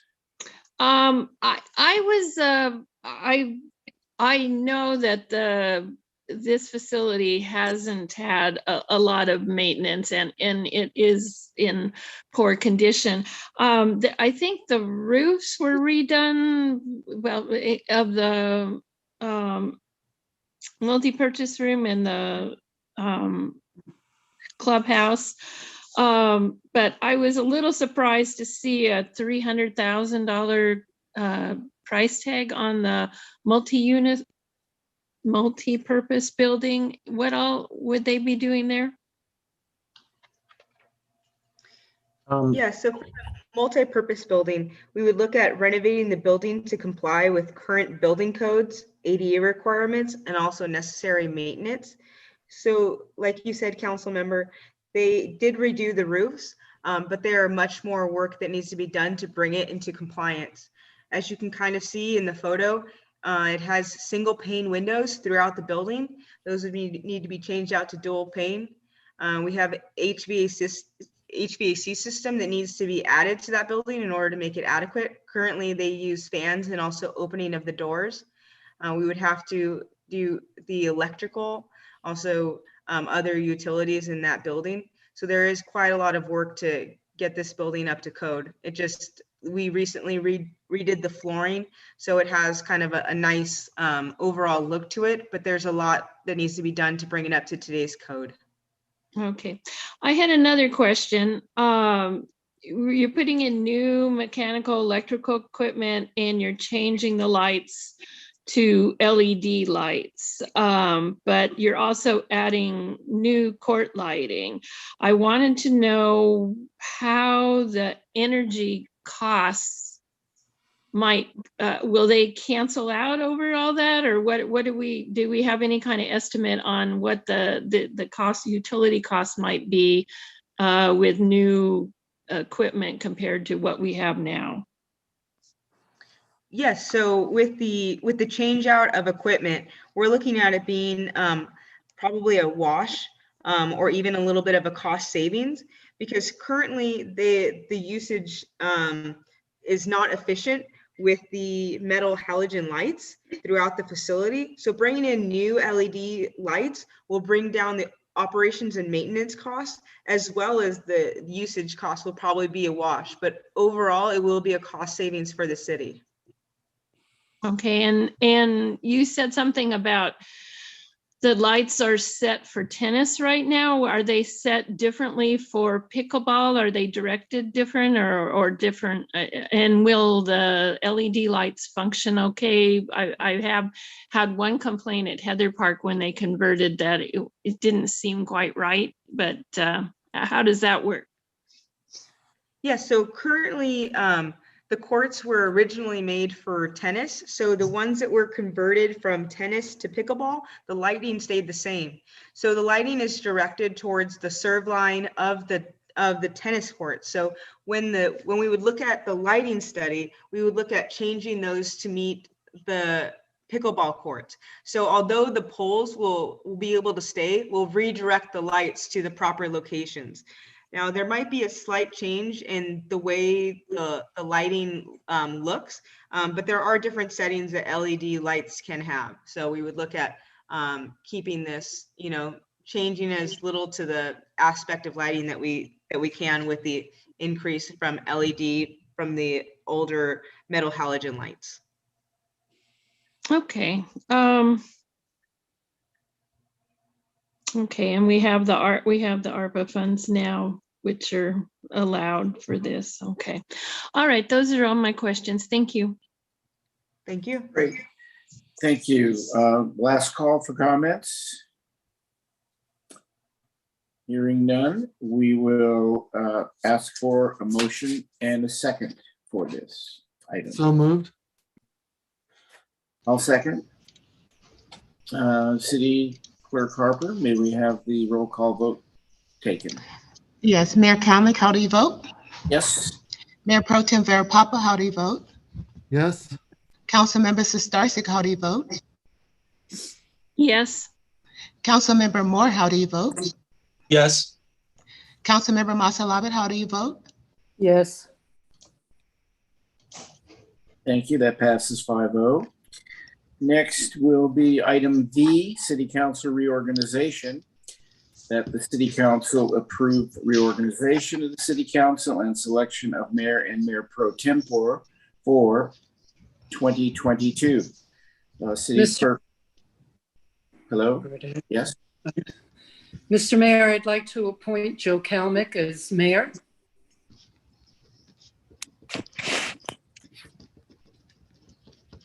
I probably should have restated that. I'd like to nominate Joe Kalmick for mayor next year.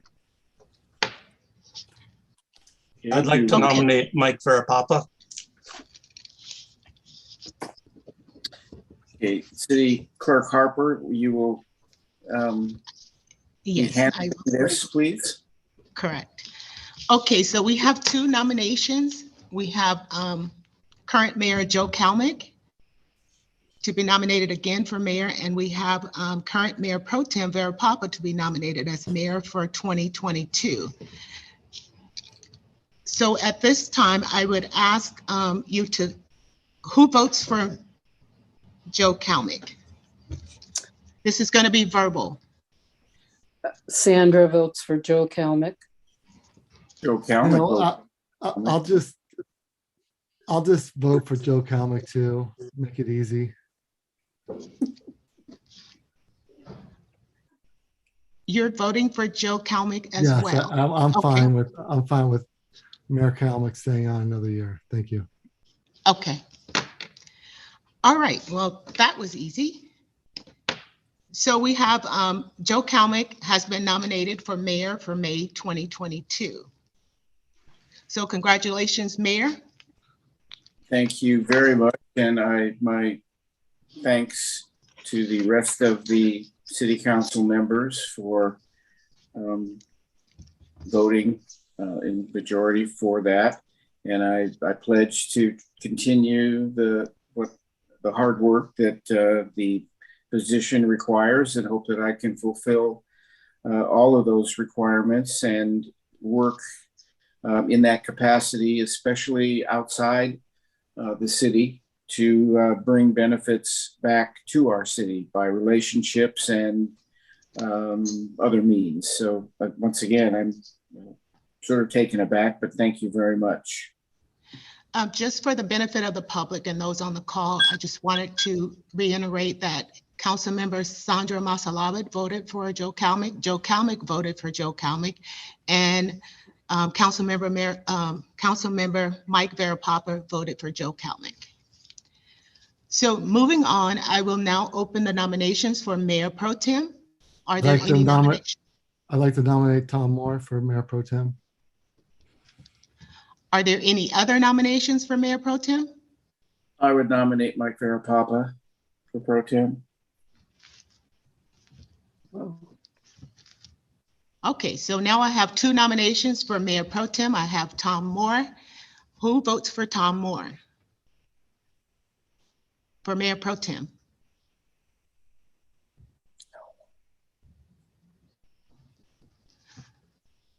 Who votes for Mike Verapapa for Mayor Pro Tem?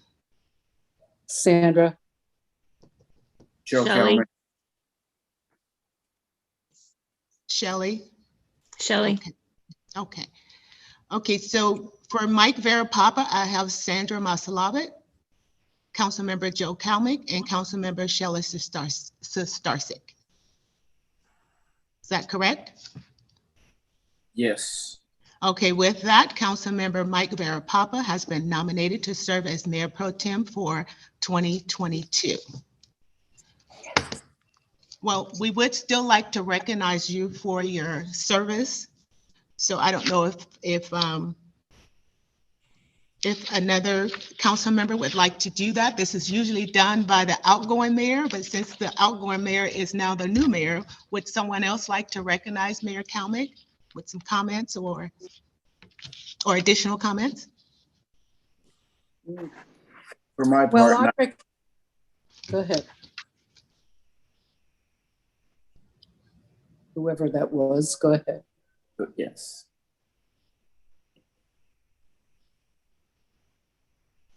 Okay. Yes. Seeing none. Okay. Okay. If no one's going to say anything, I will. Okay.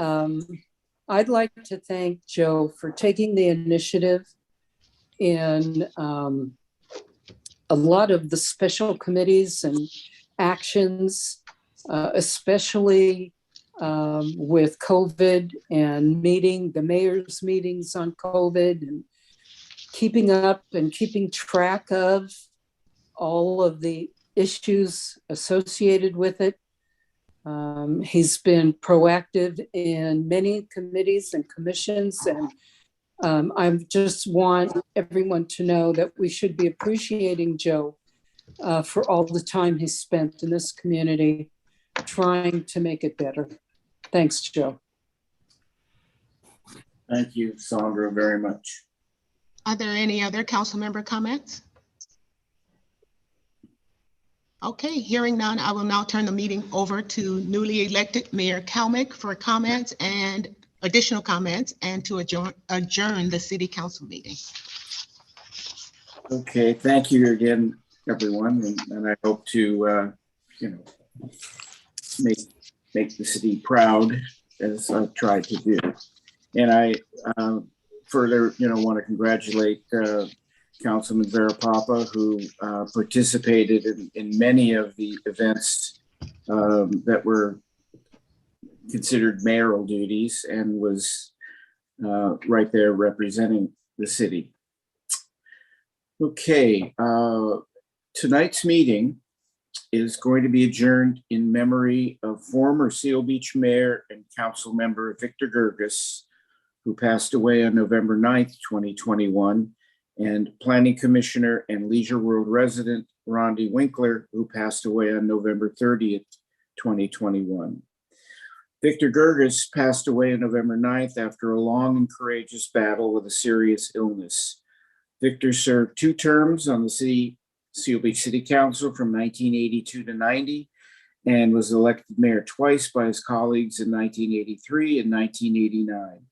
He was also appointed by the City Council to the Planning Commission for District 1 in November 2017 and served until February of 2019. Victor was always a genuinely kind, respectful, and honorable man, both personally and professionally, especially in his working relationships with city staff over the past several years. In addition, Victor had a great love for his community, and as a former public sector professional, he was always a great supporter of our city staff team. Victor will be greatly missed, and on behalf of the city and the City Council, we extend our sincere condolences to Victor's family and many friends. And I would just add that I've known Victor for many, many years. Our children grew up together, and it was a pleasure knowing him. He was a gentleman. Now I would ask Tom Moore, council representative for the district that Planning Commissioner Rondi Winkler served, to say some words. Thank you, Mayor.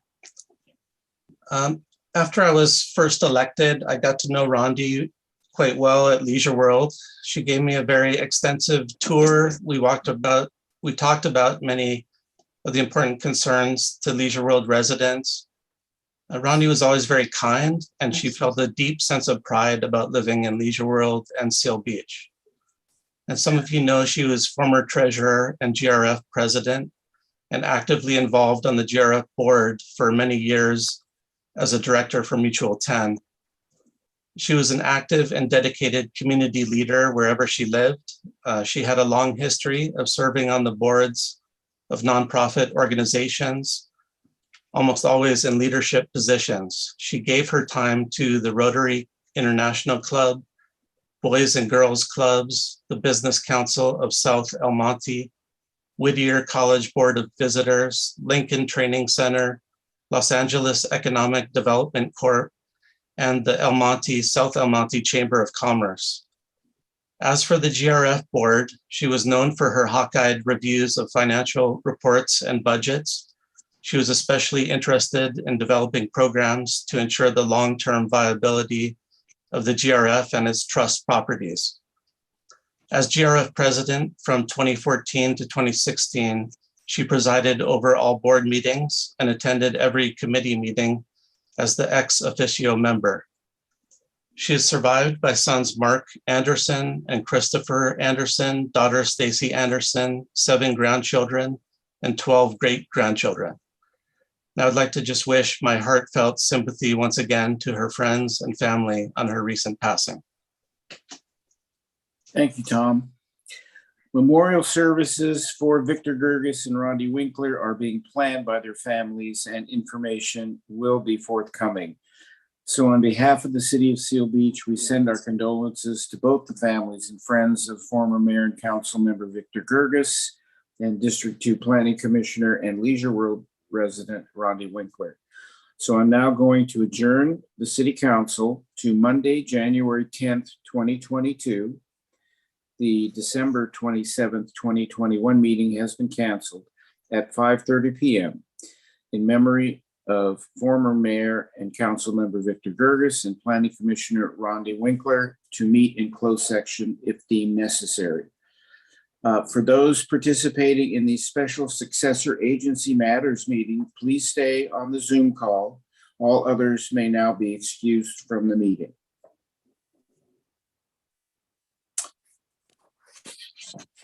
All right. Now, good evening and welcome to the December 13th, 2021 Special Successor Agency Matters meeting. I'll now call the meeting to order. And please note that this meeting, pardon me, is being attended by agency members and staff via Zoom teleconference. Thank you for your patience as we continue to navigate city business through this meeting process. For the benefit of the public and as required by the Brown Act, the vote will be by roll call. Secretary Harper, will you please take roll? Yes, Chair Kalmick. Here. Agency Member Vera Papa. Here. Agency Member Sistarsik, Here. Agency Member Masalabit, Here. Agency Member Moore,